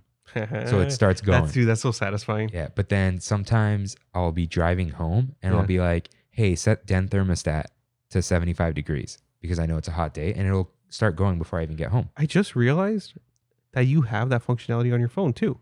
You can with HomeKit. With Alexa? So your bulbs aren't Alexa. Your bulbs are Assistant compatible. Not everything is HomeKit compatible though. They might be now. Maybe. I don't know. See, like Philips Hue is for sure. Oh yeah. See, that's the other thing. A lot of people are like, oh, you could save $5 per bulb if you do this. Like, yeah, but they're not good. Yeah. See, I'm not name brand about like clothes and whatever. Like all my goofy shirts are from Old Navy. But electronics you are. Yeah, because you get what you pay for. Yeah. You buy Philips Hue or TP-Link Casa, you're going to get the best stuff. Or Eufy now, or Eufy, which is from Anchor. They're compatible with everything. Yeah. So that's the thing where you can connect them, and you can get the Alexa app. I have the Alexa app. And then you can do the back tap thing and all that kind of stuff. Yeah. But I have the Google phone. I never thought of that back tap. That's a good idea. Is it on here yet or in the next one? No, it's on here. Oh, yeah. So you could do that. And my phone, that's the thing with Google. It's like you sell your soul to Google, but it's all there. So in my car, on the touchscreen, or if I hold a button on my steering wheel, one tap and the Google Assistant comes up. Yeah. And I could tell it to do stuff in my house. See, yeah, that's really cool. So like, that's really cool. Yeah. And I've got smart locks and all that kind of stuff. And even none of that was here. Yeah. And so, smart lights are just, you walk into a room, you tell it to do whatever. You can put motion sensors. Or smart LED strips. Yeah. Those are huge too. Like just for ambiance, like on my TV and stuff, it's a big deal for me. Yeah. And, I have like that 9 recessed bulbs. 9 bulbs, it's like $15 a pop. Or you could just buy one smart switch for $15. And you can't control them individually, but when are you going to do that with a ceiling of lights? Right. Stuff like that. So it's we're in that future. We are. We totally are. And if not past what Innoventions was at. Yeah. I don't know if Alexa does that. It probably does. But pro tip, when I'm like walking out of my bedroom, I'll say, hey, assistant, turn off bedroom and bathroom. And so it'll turn off my TV, my closet light, and my lamps. And then it'll turn off. So my bathroom, it's a separate room for where the toilet and shower are and where the vanity is. But I have them as vanity light and shower light. But they are in the room called bathroom. So when I tell it turn off the bathroom, it'll say turning off 2 devices. My bedroom has 6 bulbs, a switch, and a TV. So it'll say turning off 8 devices as opposed to lights, TV, whatever. Right. And you can say turn off this and this and this. Up to 8 commands, I think, and it'll do them all. I don't think Alexa has the multiple commands yet. I could be wrong. But you can do the... Sam Jackson as the Alexa assistant, I know. Yeah, no, that's not what I was saying. But like, I had what's his face for a while, John Legend. He didn't do everything, but he would tell you the weather and stuff. But there was, like, you can do, like you said, I'm leaving or whatever, or like time to sleep. You group things. Oh, I'm gonna do time to record, and it's gonna turn on all these lights and the maybe AC. not the camera though. Yeah, or the roadcast. No, I know, but that's it's the stuff that's annoying. Oh, and I have Google Store credit. I'm gonna buy the Mickey stand. Ooh, yeah, I like that. Have the black Google Home, so yeah, I'm gonna get that. Oh, you do? Yeah, cool. So then there was the bad assistant, and there was an HP computer, a desktop computer with a fan in it, plugged into the wall. Well, then it's got to be with a bad assistant on it, and it was like, oh, I want to cook this, and it'll just bring up recipes. But now we have the Google Nest Hub or Amazon Echo Show, where it's a screen that's smart with a speaker in it, and it's the same assistant that talks to your whole house. Yeah. Say, hey, I want to cook this, and it'll bring up this, And then there's a video attached if you What want. year was this? When the one you looked up? 2012? Before it closed? Maybe. Wow. I don't Because if it know. was 2012, we've come a long way in a few years. Yeah. We really have. And then there was like the fridge had no screen. I don't have a fridge with a screen. I don't either. Because it's almost pointless. But it's like I like the fridges that have the screen, that have the camera on the inside of the fridge. I don't want to see what's in there. Although my fridge is clean, it's like, Yeah, to turn all the labels out and all that stuff. So and then there's the clear ones. Oh, I've never seen that. Yeah. Hmm. But they didn't even have that. And then the oven didn't have Wi-Fi. My oven has Wi-Fi. I could turn my oven on from my phone. I could see how long's left on the timer. I could change the temperature. And then people are like, why would you want to do that? It's like, what if you leave home? Did I leave the oven on? There you go. You can check. Yeah. And having my AC on Wi-Fi because it's with the wall unit, Yeah. but having Wi-Fi on it, it's a life changer, man. oh yeah, I never thought I'd be that into the voice thing. See, voice when you're outside of the home is terrible. Mm-hmm. I don't want the Google Buds, Yeah. the Pixel Buds. Like I don't want to talk to my headphones. Yeah. But if I'm at home, I'll be screaming commands all the time. Yeah. And it wasn't even good over there. Like it wouldn't respond. Then it's like, oh, you can bring up recipes. It's like, yeah, I can bring up a binging with Babish video in my kitchen and then tell it to go backwards. I'm still cooking, hands free, and it works every time. Well, when is the time you use your assistant the most? Turning things on and off. Just like walking around? Before I get to my bedroom, I tell it to turn the lights on. Okay. As I'm walking out of my bedroom, I say turn them off. And I have a Google Home in every room. So sometimes a different one will hear me and it'll just do it. I use it the most in bed when my phone is too far for me to reach. Where do you put your phone? On my so if I'm like laying down and I just literally don't want to move and I need to know something, that's when I talk to Alexa. Or like I want to turn off the lights. You know what I mean? Having that's why I got the Switch in all honesty. Because I didn't want to have to get up and turn off the light. That's what got me into smart home. Yeah. Where I had 6 Hue bulbs in my bedroom at my parents'. Yeah. Because it was always like, it's like I'd get into bed thinking like, oh, I'll get up and turn, do a couple things. Yeah. And then it's like, no, I don't even want to get out of here. And I hated going shut out. Sometimes I'd fall asleep with 6 lights on. Yeah. And they were bright. So that's what like started the whole thing. For me. There's some people are like, oh, you're lazy. You don't want to get up or whatever. But I don't know if you had him. Did you have Shantar in high school? Mr. Shantar at all?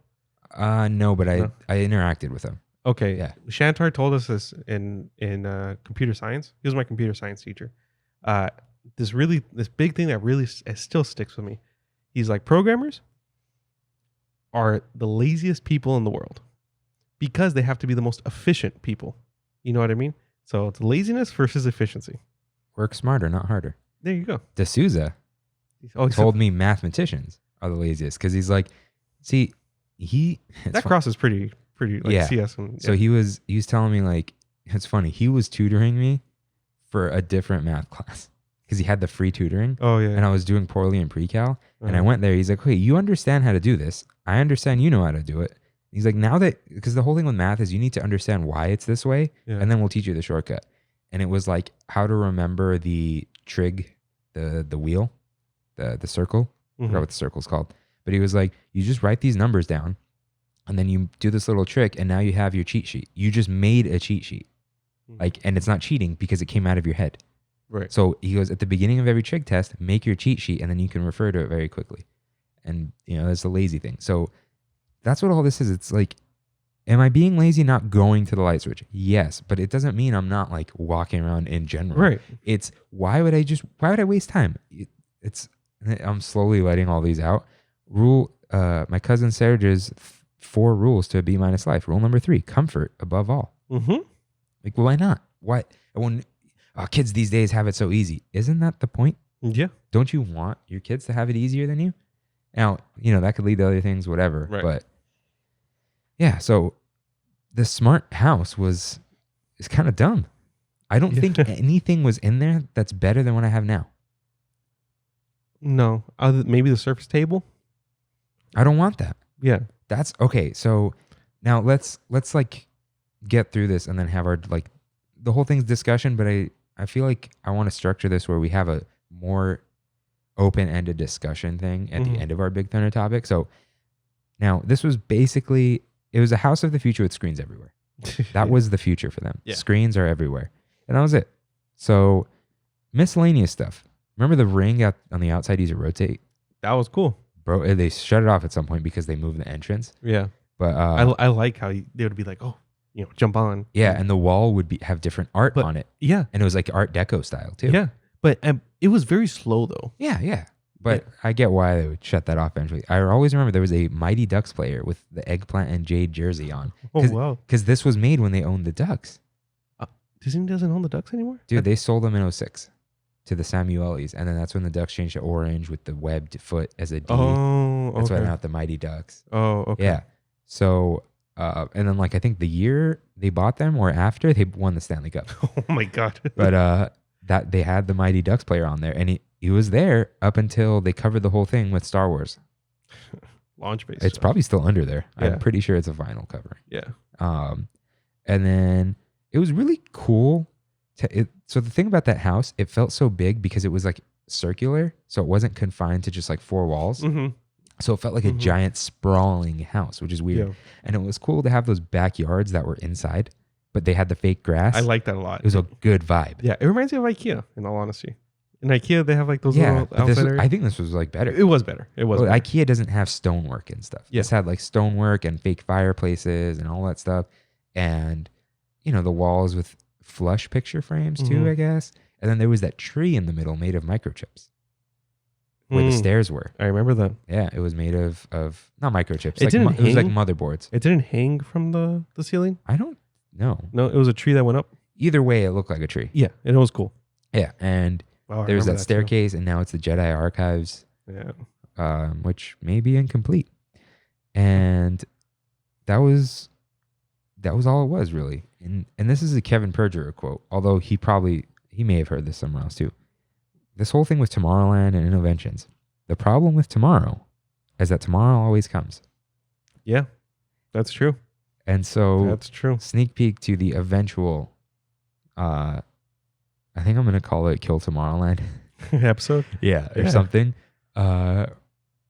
It's like, you got to just make it what we thought tomorrow was going to be. Yeah. The retrofuturism. Because it will always catch up. Last night I was watching Brandy and I were watching a Disneyland Through the Seasons, I think it's called. It's new on Disney Plus. It was a World of Color special with Walt Disney. But it was, I think, the year before he died in 1966. And it was everything new that was coming to the park that had just come to the park. Right? So he went through, it's a small world. He went through, what's the thing on the railroad? On the diorama with the dinosaurs? Yeah, he went through that, like just different things that were new to the park. New Orleans Square he went over. He went into Tomorrowland, and they had somebody with a jetpack, a real working jetpack, and flew up like 40 feet into the air. Right, seeing that in '66, there was little kids watching it. That's future, dude. Yeah. You know what I mean? And Flying is always the future. yeah, Brandy's like, oh, he's hanging from a rope, and I'm like, no, that's, I don't know how, like what they were using or what, but he was actually on a jetpack. It was really interesting. Well, yeah, so that's the thing. We stopped doing that because there were jetpacks. I think back then, they're extremely dangerous. Oh yeah, You can explode. The ones now, you're less likely to spontaneously combust. And we have the water ones. yeah, but that was tomorrow. You know what I mean? Yeah. But like you said, and like the great Kevin Perjurer said, tomorrow could only last so long. Yeah. I mean, tomorrow could literally come tomorrow, Yeah. like with a breakthrough or whatever. Yeah. And it always does. Like the watch, Apple Watches is like, Wearables are probably the next big thing. yeah. So now here's what I think about this. So anything cool in a smart house is like, we basically already have it. If you can think of it, we can make it. If it's a device, it might not be small, but we'll have it. And nowadays they realized the barrier to a smart house is houses already exist, but the way they are now, you just plug them in and they work. Yeah. Like, hey, I don't want to do any wiring. We'll just replace your light bulbs with smart bulbs. Mm-hmm. And you're done. You connect one box and it connects to your internet. You're done. We're back to convenience. Yeah. And like, oh, you don't want to change your light bulbs, or the lights are built into the wall or your kitchen, or they're bulbs that you can't fit a smart bulb into. Change the switch. Change the switch. And it's wired like a normal switch. You just have to connect the neutral. Yeah. And that's like no big deal. You just pop it off. And that was one thing for me with my fan, my ceiling fan. I'm like, I don't want to get a ceiling fan controller. And then I was just like, I'll just get the switch. Only bad thing is it's either off or on. You know what I mean? So yeah, the way you can do it, only reason I haven't done it is because it's like 2 steps. It's one step that's a transmitter and the other that's an adapter to the specific, like one thing is the RF adapter. The other thing is like the internet Google adapter thing. Oh, okay. And you got to buy it, and they're expensive. They're like $50 for a fan, which I almost never change the speed of. Yeah. Especially now that you have AC. Do you ever? I leave my fan on low now just to have it circulate. I can't. The thing broke on my fan, the little pulley thing, so it's always on high. Oh, God. And I can't turn off the fan. If I turn off the fan, the light and the fan turn off. That's what I'm saying. That's the only negative to it, but that's fine. That's fine. I'll help you out with that. There's probably a way. Yeah. Get a new fan. No, that's the Rain way. We just got 2 new fans in my living room, and they're both Alexa, HomeKit, Google compatible. Oh. Individual. Oh, but those are floor fans. No, ceiling fans. Oh, you got ceiling fans. Yeah, 2 new ceiling fans that you can control the light and the fan speeds from Alexa. Yeah, I gotta adapt mine, especially because I'm not getting up there. Yeah, my ceilings are like 15 feet. Yeah. No way. But yeah, it's all like plug and play now. Yeah, and it's just go on YouTube and watch how to do it. Yeah, and I'm gonna say this very seriously. If you're wiring a switch or anything in your wall, find the circuit breaker. Turn it off. Please. And then go to that outlet or switch and flip it on and off 3 or 4 times and make sure nothing is turning on. That's how you know. Yeah. So you go shut off the breaker and you go flip the switch. Your lights aren't turning on. Okay, it's off. That's the correct one. The plug, you can either plug something in or you can get a plug tester. Have you ever been electrocuted? No, because when I was rewiring a ceiling fan, not a ceiling, bathroom fan, I shut off that breaker over 20 times. Every single time I'd go back and forth, because it was like no way. Yeah. But what my dad and I used to do, because if we would wire something on the second story, the breaker was in the garage, we just call each other. Or like pick up the house phone back when that was a thing. You could both just pick it up and okay, I shut it off. Okay, it's off. Come back up. I got electrocuted the other day. The other day? Yeah. What'd you do? 2 weeks ago. Dude, I was just plugging in my laptop. So at work, we have a big conference table upstairs, right? And we have 2 massive power strips that they carved into the bottom of the table. Yeah. And for some reason, I guess it's probably because I wasn't looking, I went like this and I was putting it, like my charger, I put it up and I think my finger was touching the metal. Oh, I've done that before. Yeah. And I was like, oh, you shook? Yeah. Oh, no, I didn't get. Yeah. And the guy that was there was like, "You all right?" And I let it go and I was like, "Oh, geez, man." That was scary. Yeah, you got to plug everything all the way in. What I did was I was using the power strip as leverage, like pushing my bent finger against it to pull the plug out, and I touched the plug while I was pulling it. But I was able. It didn't like electrocute me. It shocked me. But the other thing is push your plugs all the way in because they can short each other out. The 2 prongs cause a fire. No, it's just like a little. You don't want any arcs because then you could short out your device too. Oh, okay. But last thing, smart plugs. Smart, I just bought for the studio. Smart plugs are a big thing. Now, smart plugs don't go into the wall, and I think it's because in the wall it can't communicate with your Wi-Fi. They don't go into the wall. They plug into a plug. Oh, I see what you're saying. I haven't seen in-wall smart plugs because I want that. I'd wire them up. I don't care. Yeah, but I haven't seen them. I think it's just too big. Because they're already big, it wouldn't fit in the little box. But it's fine.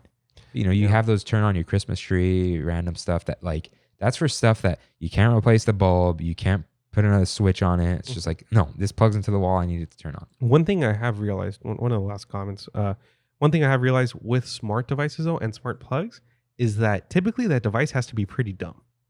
Yeah. It has to have an on, like a manual on or off. If it has any kind of electronic on or off, you can't really use a smart plug with it. So I'm hoping the way these lights work, well, we could probably we'll probably test it. Yeah. Well, we'll still use the remote they come with because they lose their memory. But they have the hard on. Yeah. on so the back. they will always quote unquote always stay on. Yeah. But the switch will be off. Yeah. Just like our Trammin logo in the back. That is a dumb frame. It really is. If it's plugged in, it's on. But the switch now becomes the plug. Yeah. So I know we're talking about smart home stuff, and that's not very Disneyland, but it is an Innoventions. Yeah. It really So was. what I want to talk about now is like you can't display and advertise and like fantasize about the future anymore. Mm-hmm. Because the only thing is like, where else can we shove a screen? Yeah. It's like, will it be holographic in a hand, in a glove? It's like, we don't have that, but we have the watches, which are a stopgap, where it's like, oh, we have a version of this now. You know, cars are going to have Android in them, and they have screens and heads-up displays, but it's like, how much... We can't even imagine the future, because now if you can imagine it, you can build an ugly version of it. Yeah. Do you think that's why Innoventions closed? Because they knew they couldn't I think the future anymore? I think people didn't care about it as much. Okay. You know, it's not drawing... People care about Star Wars more than Smart House. Yeah. Smart House is already happening. Yeah. You can't keep up. And now, if you're going to... Like, Disney... Why would they spend the money doing the research if Google has it? You know, you just got to go get Google to do it, or Alexa or whoever. So there's just no point really. And if you're building things in, you're going to always have to replace them. Mm-hmm. And that's the big thing with how smart houses work. Like I have all these Google Homes. I have the Google Home Mini. The speaker is terrible. Google bought Nest, and now they have the Google Nest Mini. Their naming is terrible, but it has a really good speaker in it, even though it's tiny. Oh no, mine is obsolete. I unplug it, I plug another one in. Yeah. I don't have to take apart the wall, whatever. See, with switches, you have to. Philips bulbs get better, just take out the bulb. Mm-hmm. Things like that. So it's just not worth it for them. You can't do a futuristic smart home unless you have holograms, but you can't, because if we had holograms, we'd just have them, you know? So you see Tupac what are you gonna walking around Disneyland. Yeah. Screens aren't impressive because we have screens in our pockets. Yeah. So that's an interesting take, because I never really thought about why Innoventions actually closed. Just I was kind of sad about it. Yeah, it's just like, but why would it be open still? Yeah, it's just not interesting. So yeah. Yeah, what are you gonna do? They had screens everywhere, unimpressive. We all have giant TVs. Yeah. They're not gonna put 8K. They have like, you know, Samsung has those displays that attach to each other. Again, who cares? Because you see them at concerts with LEDs. Like, it's just not gonna be impressive for people. Yeah. Because we are living in the future in a way. And like, what's the future? Always flying cars. But what cracks me up is a flying car is just a plane at that point. Like, it's not, yeah, it could drive maybe, but like whatever. Yeah. So I just don't think that it can come back. It can't. So put back Carousel of Progress. Make a new Carousel of Progress. Yeah, but then what happens at the end of it with the progress? That's when the hologram comes out. Yeah, see, like, it's just, yeah, you can't keep up. Not anymore. Mm-hmm. So do the retro tech, like we were saying. Yeah, retrofuturism is what it's called. And I think they are going to do that. Yeah. Because that new Tomorrowland entrance, mm-hmm. It looks like that. It does. With flowers intertwined with white structures. Yeah. Like, you know, it just looks very clean. Yeah. And those new Tomorrowland signs that they've had up for a couple of years. Mm. That reminds me of that stuff. Yeah. I think that's just what they're going to do. Mm-hmm. So I hope that's what they do. Mm-hmm. Or, you know, you go full Discovery Bay or whatever. Which like Jules Verne stuff. Yeah. Yeah. So that's all I got for that. Yeah, me too. Innoventions, it was really cool. Good memories, bad Great memories. Yeah, throwing up memories for me. Yeah. Listen to one of our old episodes. A couple of our episodes. And so one more miscellaneous thing though. So that I forgot. There's 2 points where you can stand on either side of there was that globe that said Innoventions with the little fountain. There's little markers in the ground where it's got that echo point where you can whisper and someone on the other side of it can hear you because of the acoustics. That's cool. I didn't know that. And that exists also in, I think, the Capitol building of the U.S. And a couple other places on Earth. Because you could, a lot of times it's an accident. They totally did that on purpose because there's a marker and whatever. That's so cool. You could just talk there like this, and then the person on the other side can hear you. And you always try to do it, but now you can't exit out of that side anymore, and the cast members push you along. But yeah, it's a thing. You could probably look that up. There's probably a video on it. That's cool. So, shall we do the movie of the week. Let's do it. So this week's movie of the week is Live from the Space Stage, a Halix story. Let's go. So all the dumb little things I said have to do with that. Yeah. So what'd you think overall? okay, I didn't doubt that I was going to like it. It sounded like it because of when I said, hey, you don't have to watch this because it's like a documentary or whatever. I think at the end I was like, this is my thing, like Disney parks. I didn't think it would be this good. Yeah, dude. I didn't. Okay. First off, it was a crowdfunded project, right? Yeah, I don't know where it got crowdfunded. I don't know if it was just Defunctland's Patreon. No, okay, so I saw it. Okay. So it was there's a director. Okay, Kevin Perjurer thought like that they did some other documentary. Mm-hmm.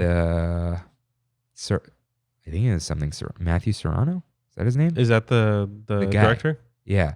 So he saw his other documentary, which was like 40 minutes, and Kevin Perjurer is like, hey man, I want you to make a Halix documentary. Because he's a Halix super fan. Who? Not Kevin Perjurer, that man, the director. Like, hey, I think you should do this. I'll fund it. I'll contract you to make it 40 minutes. And then he saw like he was doing a really good job. And he's like, hey, I'm going to put this on Indiegogo. Oh, that's what he did. And there's going to be some perks and we'll try to maybe do it in a festival too. I don't think that came to fruition, but they made a trailer for it. And he was like, I want this to be a full feature. Hour and a half. I want you to go fly out and interview these producers. I want to buy copyrighted music. Yeah. So we can use it, copyrighted film, all that kind of stuff. And make it and pay for color correction and like real, like they knew how to edit, like cut, edit, but like pay for people to master it more or less. To make it look like a movie. Yeah. And so he's like, I want to fund this. And it'll be backed on Patreon and Indiegogo, and the release deal will be free on YouTube on the Defunctland channel. That's crazy, dude. He's like, this is going to be your thing. I'm not going to take credit for it, but I'm putting it on my channel. Yeah. But I'm paying for it. So, and they cut that deal. And that's how it got made. Yeah. What an awesome documentary though, dude. So this was like more emotional for me than Christopher Robin. That's good. Because it was so sad and it's real life. It's real people. It was. And cast members at that, essentially. Yeah, and it was really sad. Like, don't expect a happy ending, guys. Yeah. So, but watch it if you haven't. It was, if you like the parks or you like music or live entertainment or theater, watch this. It's if you're into the parks, this is hardcore park stuff, like weird parks lore. Yeah. Like before this summer in 1981. Before this, I didn't even know there was a Tomorrowland space stage. Yeah, like no idea. When they showed the video of them, it's like right next to the entrance, right? It's the Tomorrowland Theater without a covering. Yeah, where insane. Captain EO, all that. It's like the same structure that they covered now to put the line on top. Yeah, at Space Mountain used to have that escalator and all that stuff, and so it was a Tomorrowland Theater. It was it was called the Space Stage, which is silly. Yeah, and it's just a really cool story, how it was developed, how insanely bonkers it was. Yeah. How hard they worked on it. How they were a real band. Yeah. With real drama. Yeah. Oh, one of the best things is when, is her name Laura? The lead singer? Yeah. Yeah. She goes, hi everyone, thanks for coming. We're called Halix. Yeah. Indie bands always say like, we're called band name. So people know who they are. Yeah. And it was just, there was no Instagram back then to follow them on. It was nothing. Yeah. And the only place they ever played was in Disneyland. Yeah. And I don't want to say like all the stuff that happens. You got to watch it. Yeah. I loved it. And it was so fascinating because it's just a snippet in time captured on like one video camera basically. And like a couple pictures. So much of it is gone and like people barely remember it. Like, you seriously, you want me to talk about this? Like, yeah. Just a quick synopsis of what it was though. It was a Disneyland band that had Star Wars influence that only played for one summer and the story throughout that summer. Yeah. And why it existed and what they wanted it to be. Yeah. So yeah, it was basically Disney expanding their like street cred as a record company. So because before that they had nothing. They had the sing-along books and all that stuff. But now it's, Disney Records is like kid music. Yeah. So it didn't really ever, but like Hannah Montana. That's true. for a while, Miley and Demi Lovato, all that stuff. And then, you know, they go off, sign other record deals. But at the beginning, Jonas Brothers, I think, probably started there too. And yeah, a lot of their shows, it's like you would notice the lead of the show would somehow become a singer. Yeah. Selena Gomez. Yeah. But all these examples we're mentioning are all based toward children. Helix was not toward kids. Yeah, I wanted to bring this up. I forgot to put it in the notes. So Laura's voice, very Ann Wilson of Heart. 100%. That's the same thing it reminded me of. It's the song, Barracuda's their song, right? Yeah. Yeah. That like 80s rock band voice, so good. Like her voice was insane. Dude, and they had a Wookiee as a bass player. Yeah. An actual guy who's 7 feet tall. Well, I don't think he's... I thought so. Yeah? Yeah, he looks like a big dude. Yeah, and then the frog and like and the stormtrooper piano player. Yeah. But not quite Star Wars, but No. they had that poster. It was just so cool. And was Star Tours already open? I don't know. Yeah, I don't remember either. I think it opened in 83, 84, 85, maybe 89, maybe it's sometime in the 80s. Let's see. Well, I'll just look it up because we're gonna get some year rights, and I don't waste them on that, you know. But while Kirk's looking that up, really though, if you guys are really interested in any kind of park lore, Defunctland, they got some awesome little documentaries. Yeah. Most of them are recently they've been longer. But when he first started, they're like 15, 25 minutes. Now they're probably around 45 minutes each. Yeah. But all really cool stuff. So January 9th, 1987. So years after. Years later. Yeah.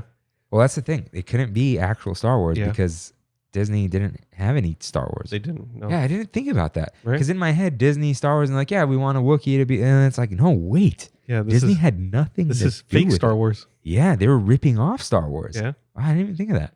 Wow. Because he wasn't a Wookiee. He's like Yeah, an yeah. abominable snowman Alien thing. Yeah. So, yeah, highly recommend it. Yeah. And Highly what I want to bring up, Disneyland has moved away from the bands at Tomorrowland Terrace. They don't play there anymore? Now it's all dance parties. Oh. Dude, I remember like the bands. Friday nights were the Elvis impersonator. Yeah. Saturdays were like a 90s cover band. And Sundays. They had some ska bands there. Yeah. That They was don't do cool. that. And so shout out to, he said, if we believe him, this is true, Mr. Valencia, I think was his name, taught material science at Bosco Tech. Yeah, the younger guy. He said that he said in charge, but just probably part of booking live entertainment at Tomorrowland. That was his other job. Oh, he wow. moonlighted as that. That's cool. And he got laid off at some point. Yeah. But he did it. Yeah. That's cool. You know, the Elvis people. That's Yeah. Shout out to those Elvis impersonators. That was a fun time. Yeah. I miss that. I used to actually go watch them. Yeah. And, you know, nothing like Space Stage, though. Just that little Tomorrowland Terrace thing. But, yeah, that Disney moved away from that, I think. They did. And they moved away from weirdness. In general. Yeah. In general. Well, you know what? That's our closing segment. Yeah. So we'll get to that. But, yeah, they just, you know, it's not what it used to be, especially with live music. Now it's all just like Disney's things. They don't bring in bands or whatever, but they got those terrible DJs, which I bet you Disney sets their set lists and all that. They give them certain songs. Best you're going to get is during the food festivals. Oh, in DC across from Little Mermaid? Yeah. And on the water. Yeah, shout out to Yachtly Crew and that swing band. Yeah. And then there's like the bands that play Downtown Disney. Yeah. That's still a thing. Yeah. When it's not a DJ, it's real fun. Yeah. There was that Sgt. Pepper. Oh, they played there? Yeah. Oh, really? The Beatles impersonators? Yeah. That's cool. In costume. It was cool. Yeah, that's really cool. So it's still there. You just gotta but in Tomorrowland. Is no Helix. No, Yeah. no Helix. Those guys. But seriously, watch it. It's free on YouTube. Like, which is crazy too. They can totally have sold that. They wouldn't have sold it to Disney. Yeah, I want to see one of those comments that says, anyone else come here from Trammin? Shout us out in the comments. Let us know. So next week's movie. All right. Do we go Disney or like, you know, school's coming back? Do we do Inside Out? We can do Inside Out. Because they got that song. I think it's called First Day of School. Love that song. It's by Michael Giacchino, man. Who's Michael Giacchino? Michael? Is that his name? Yeah. Is he the guy who does the space? He did Up, Space Mountain. Oh, yeah. that guy. Yeah. Yeah. And, Oh, he did the music for Inside Out? yeah, dude. Oh, that's cool. And Incredibles. That guy's a stud. Okay. Yeah, let's do Inside Out. Yeah. I'll 'cause rewatch it. I haven't watched it, so. You've never watched it? No, that's why I'm bringing it up. Okay. Yeah, let's do it. So yeah, we're moving into Pixar. I know I haven't seen like Mr. Toad and like the actual Winnie the Pooh Yeah, thing. we'll go back. We'll get weird. When we talk about Mr. Toad, we'll do that. Yeah. So yeah, let's do some Pixar. So Inside Out is our community movie of the week. Yeah. Let's Go watch ahead it. and brush up on it. Disney Plus is actually going to be getting group watch sessions soon. Hey. So maybe one of these days. Maybe one of these Yeah, days. RJ was like, why don't you guys do like a group sesh or a Discord? I'm like, because then we have to moderate it. Yeah. And people are terrible on the internet. Even if it's not you guys, like someone shows up and it's over. Mm-hmm. So yeah. And I watch movies alone. It's oh, that's right. yeah. That's right. Because people are like, let's do a movie. And I'm like, I don't want to. Or like there's some show that was on and Diego's, Mandalorian. He's like, just do a watch party. I'm like, a watch party is the worst way to watch a television show. Yeah, really. At most, I watch with my brother and cousin because we're family. We shut up. I did Game of Thrones though. When Brandon and I first started dating, that was cool. That was really cool. I'm so glad that Game of Thrones ended up terrible because now I never have to watch it. Because everyone like, you have to watch it. Now no one says that anymore. It's gone. No, nobody does. Quarantine would have been the time to rewatch it and no one did. Did you ruin those or were they ruined? They were already ruined. I'll take your word for it. Yeah. Also, they're not. It's just ridiculous. Okay. So yeah, watch Inside Out. Oh, and you can write in about the movie and you can ask us questions. Please. Yeah. Please. We take questions. Go to the Trammin Instagram or we'll probably make a real email. You can email tramminpodcast@gmail.com. Yeah, that's I know what you mean. If you don't have Instagram, RJ text me. Stuff like that. Yeah. We'll see the email. Email us? Is that still a thing? That's not in business? If Email's like the new snail mail. If you're not going to... No, our thing is DM us. Yeah. And if you're not going to DM us, what other way is there to go? That's true. Email us. Email us at tramminpodcast@gmail. Tramminpodcast@gmail.com. Yeah. No apostrophe. No. No E. No. Trammin. So, yeah. And you can ask us questions, your right submissions, and, let's just get into it. We had it so good. And so what we had it so good is submissions from the Tram fam and our own stuff about things we miss about Disneyland in the past week, especially. Yeah. Or just in general. Yeah. So we do listener submissions first. Only got 2 this week, I think, unless I missed one, but I double, triple checked. No, I only saw 2. And we gave them the whole week this time. Maybe we got to rush them. Yeah. Or put up that post that I'll be like, hey guys, you get one more day until Yeah. we record, or 24 hours. Just gotta remember to post in the morning. Like, send in your submissions. So Danielle Rose writes in. Danielle misses strolling through Disneyland with her wife and friends, talking about the parks and Star Wars, and eating Mickey pretzels. Dude, shout out to Danielle, my Lord, fellow LOTR Pisces. Heck yeah, let's go.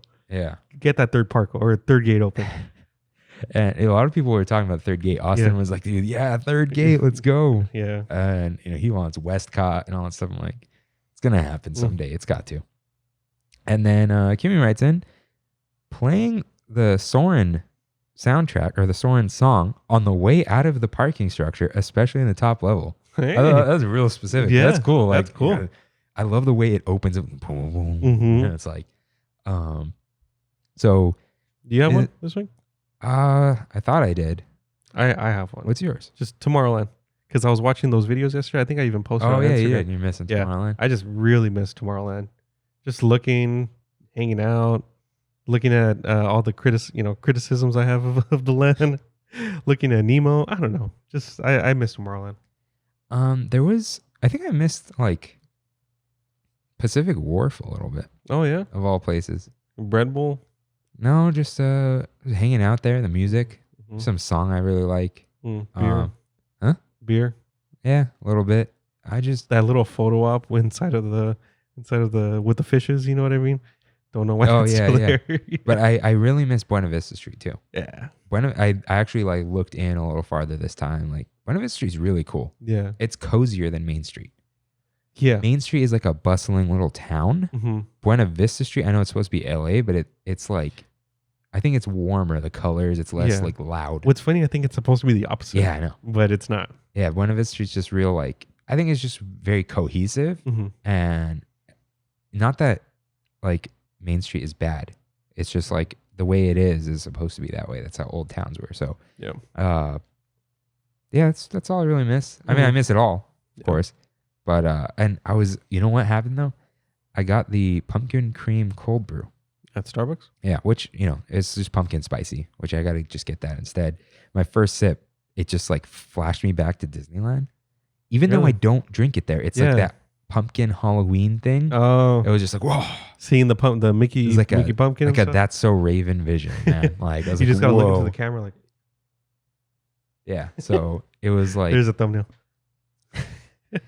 that's just what it felt like. So, you know, I just miss it. Yeah. That's just where we're always at. So, this week, we went to Ballast Point Let's go. with dude. my brother Kev. Let's go. I mean, we did go.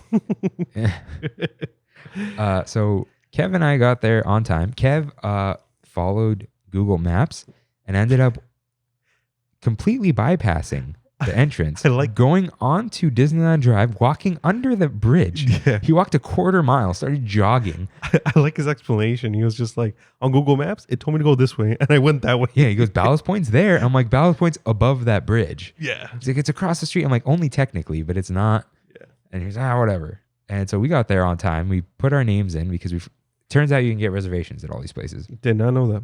Open table. Yeah. For Ballast Point at least. And Rain was, well, you had work. It's not your fault. It wasn't like you Chose making to do it. yourself Yeah. late. Yeah.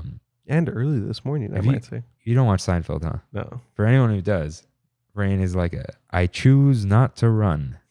And if they get that, they get that right in.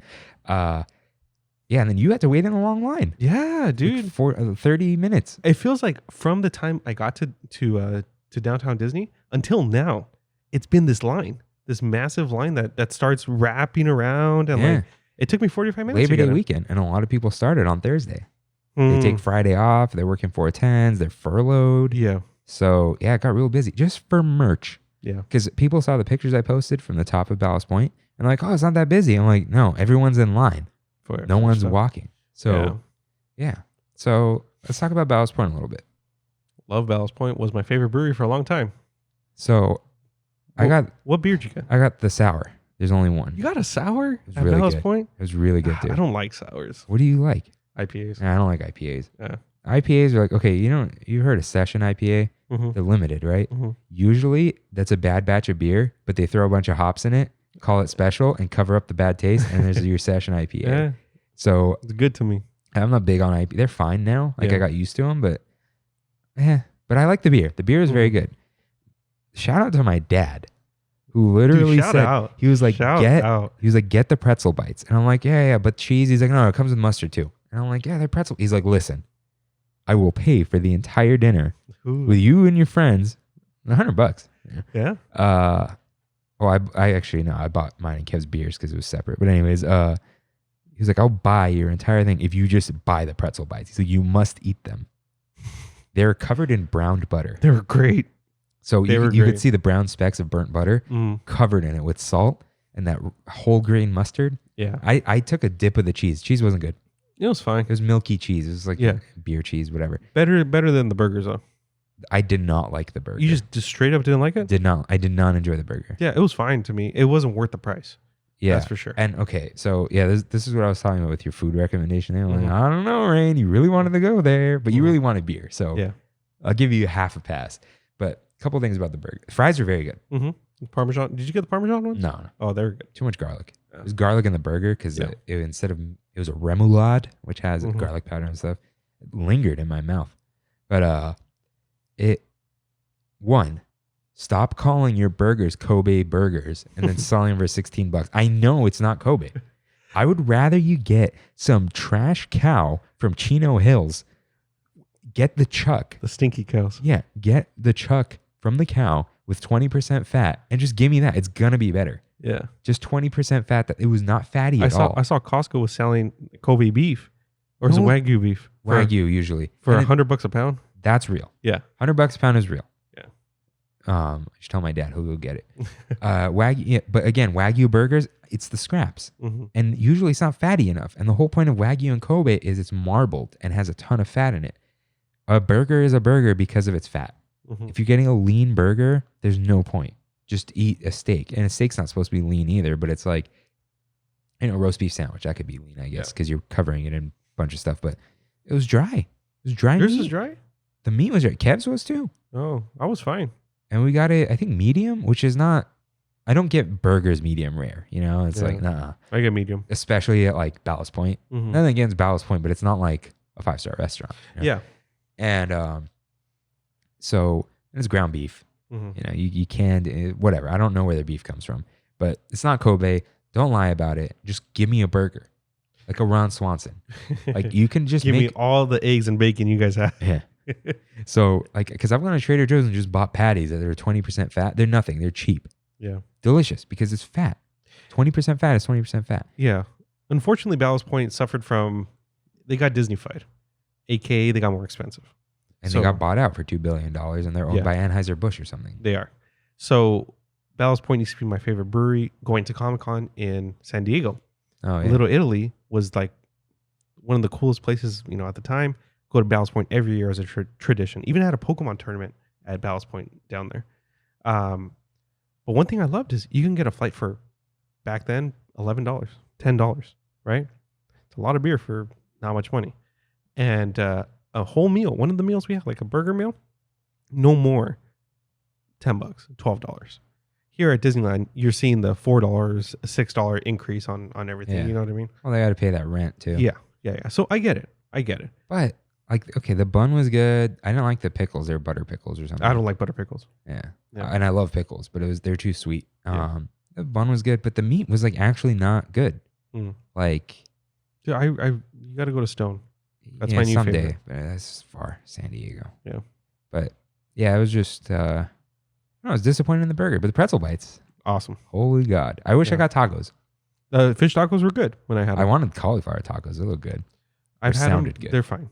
I really like cauliflower though. Me too. Oh. Me too. But they were fine. Fish tacos are better. If you say something's fine, it's probably bad. I'm sorry.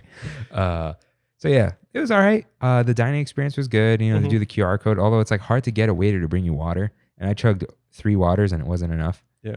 Like I couldn't breathe. Like you guys are like, oh, what's wrong? I'm like, no, I legitimately need this water. And yeah, but it was fine. Spread out, all that kind of stuff. Did salt and straw after? Yeah, and we got the huckleberry cornbread. Awesome. So good. Yeah, a lot better than the other ice cream I got at Salt and Straw. We had it, and it was so good. Yeah, it was kind of like a cheesecake, not the flavor of cheesecake, but how cheesecake ice cream has a little bit of cheesecake and a ribbon of fruit and vanilla ice cream. So it was that, but it was kind of coconutty because it was vegan and absolutely vegan, and had cornbread instead of cheesecake because a lot of people don't like cheesecake, and of course it's not vegan. Yeah. And it was like a skillet cornbread. Very good. That was awesome. Best part of the ice cream. Yeah. And it was creamy, even though vegan. Yeah. So, and you can mobile order that too. Although their mobile order system was a little weird. You kind of have to tell them you're there and they'll just go do it. I wish they would just be in the app, in the Disney app. Yeah. And that's why we didn't know about the reservations. Yes. Because all that stuff's not in the Disney app. But, again, downtown Disney's whatever. We couldn't get in the line because it was like 3 lines and then you get a text and we didn't have time because we got there late. It's real busy this weekend because of Labor Day. But we had fun. Actually, we had a lot of fun. Yeah, it was cool. Because it was, you may or may not have ever met my brother before. But, my parents were like, oh, how was, my dad's like, no, it's really cool. But like, how was that? I'm like, it's fine. Like, we're all adults. Yeah. You're a really nice person. Yeah, thanks. Kev's my brother. Yeah. And we're friends. So why wouldn't you, and he listens to the show and it's like, whatever. You find something to talk about. Yeah, we talked about Juice WRLD. Out of okay, everything. so this is like really, again, this is probably, it's not all, it's a kind of a generalization, but, so I think RJ got this question from his fiance about like, oh, you guys don't talk about their girlfriends and stuff? And it's like, not really. And she's like, what do you guys talk about? And the thing, a very common thing, guys just talk about the thing that they're doing at that moment. Right? Yeah. If I have a serious problem, I'll talk about it to you. Yeah. But usually almost never. Or it's like, oh, dude, I'm doing this. Oh, how are you feeling? I'm fine. And then you move on. You know, it's like just letting you know what's up. Yeah. Like, I had a bad day. Like, are you all right? Yeah, I'm fine. And it's not like I'm totally open about feelings and emotions. Like, I'm not afraid. It's just like, I don't care to talk about that. It's like, because RJ and I used to hang out at my parents' house. And like, oh, what do you guys talk about? Well, we're playing Destiny, so we're talking about Destiny. Like, that's it. You know? Yeah, very, very in the moment. Yeah, when you're here, we're talking about Disneyland, you know, and the food we're eating. Yeah. And so that's just like why it was, if you're a nice person, it was just easy to hang out. It's like, what are we talking about? We're talking about beer. Music's playing. We're talking about music, you know. It's like, oh, he's doing this thing now. And that's it, you know. So yeah, we had a good time. We recorded a little thing. We got to put in a highlight. We didn't record too much. Oh, and a highlight, yeah. But we'll try to, you know, do that kind of stuff more. Well, we want to hit multiple restaurants in downtown Disney. Yeah. So what should we do next? Tortilla Joe's? Any of them, because I haven't done any of. I've done the circle one in the middle. What's it called? Uva Bar. I've done Uva Bar. I haven't done that in years. Yeah. We should just do them all. Why not? Yeah. Something to do. Because we got a bunch of episodes. We could put that off. Yeah. We can start at one end. Let's try Tortilla Joe's. I've been curious about it. Yeah, I'm down. Because I went there once and it was... Okay, so we could reserve on Open Table? We can reserve somewhere. Okay. Yeah. So cool. we'll pick a day this week and we'll go. Yeah. And reservations, if you have not a callback time, apparently. Yeah. If you have a legitimate reservation, you skip the line and you walk into downtown Disney. Yeah. So, because you're guaranteed to be giving them $100, you know? Yeah. So, also tip those poor waiters. Tip them 20%. Yeah. It sucks for them right now. So. And it's hot. Yeah. And so, what was I going to say about downtown Disney, hanging out? Oh, right. Kev, you may have noticed there's no beer review on this episode. We're going to post it to IGTV. It'll probably be live by the time this episode is live because Sos and Brandy came. Yeah. So we did a 4-person review, kind of cool. panned the camera around in portrait, which I know portrait video is terrible, but hey, that's fine. it had to be done. Yeah. But real quick, it was very good. Very, very good. Yeah. And you didn't think it would be good, Kev. So, closing segment. I don't think it's going to be long, but no. Does Disney get weird anymore? No.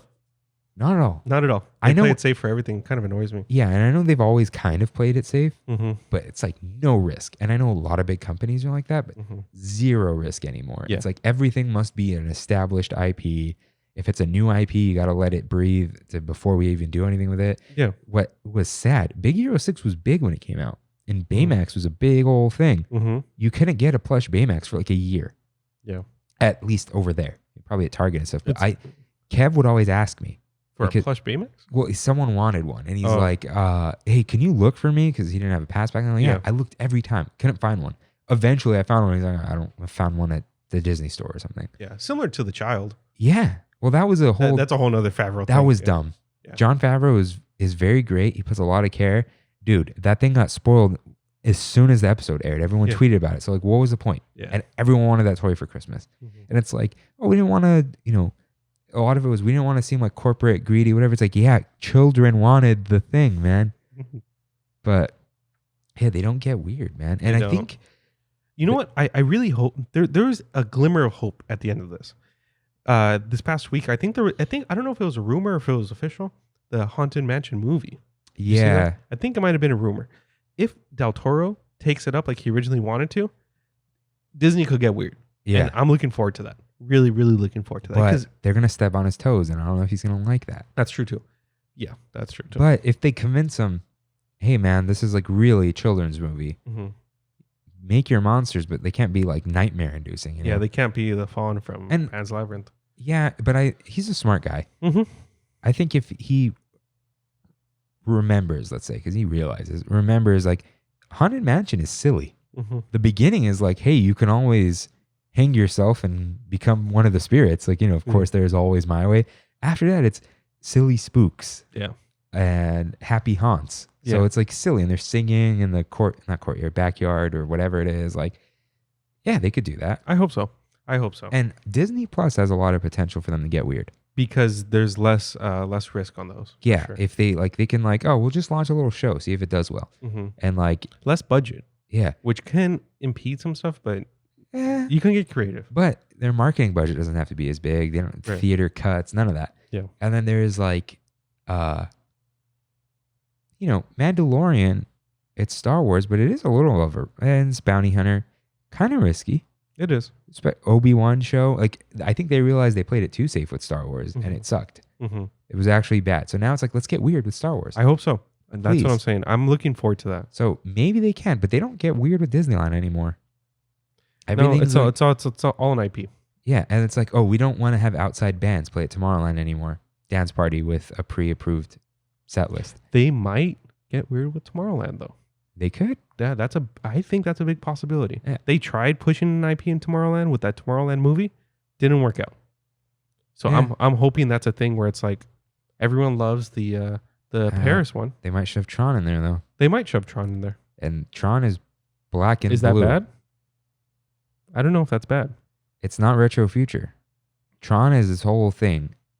Yeah. So I don't know. I don't know if I want Tron there, even though it's way easier for me to ride all the time there. But it's like it goes outdoors and it's always sunny and hot. Yeah. Tron is not sunny and hot. It's dark. No, I know what you mean. So I don't know. We'll see. But yeah, they don't do like Innoventions would never happen again. No. Definitely not. Like, Horizons, it's gone now. There is not going to be another Helix. Yeah. It's never going to happen. Or what's the Star Wars, where Star Wars was? The Adventure into Inner Space? Yeah. Yeah, that's weird. Like they're Becoming the size of a molecule. yeah. Like Weird that stuff. stuff's not going to happen anymore. And you could say that stuff maybe is glorified in our heads. Mm-hmm. Could be, but it's like sometimes that stuff takes off, Mm-hmm. So I don't know. They don't get that weird anymore. They're huge. I know they've always been corporate. Walt Disney has always been a businessman. People forget that. Yeah, he was very like childlike spirit, but he had that in him. Yeah, It was like, no, we're going to make money. Right. So people just forget that side. But I think Disney is just, because they're shareholders, they got to please everyone. You got to be careful. It's hard to get weird in those sense. In that sense, yeah. Disney's never going to play a song called Jailbait in Disneyland. That's in Helix, guys. Yeah, super weird. So, I still love Disneyland and I like all the things that they do and they're improving it all the time. But nothing safer than Avengers Campus. Mm-hmm. And, I don't know. I'm never going to be like Disneyland's going down the tubes. I don't think so.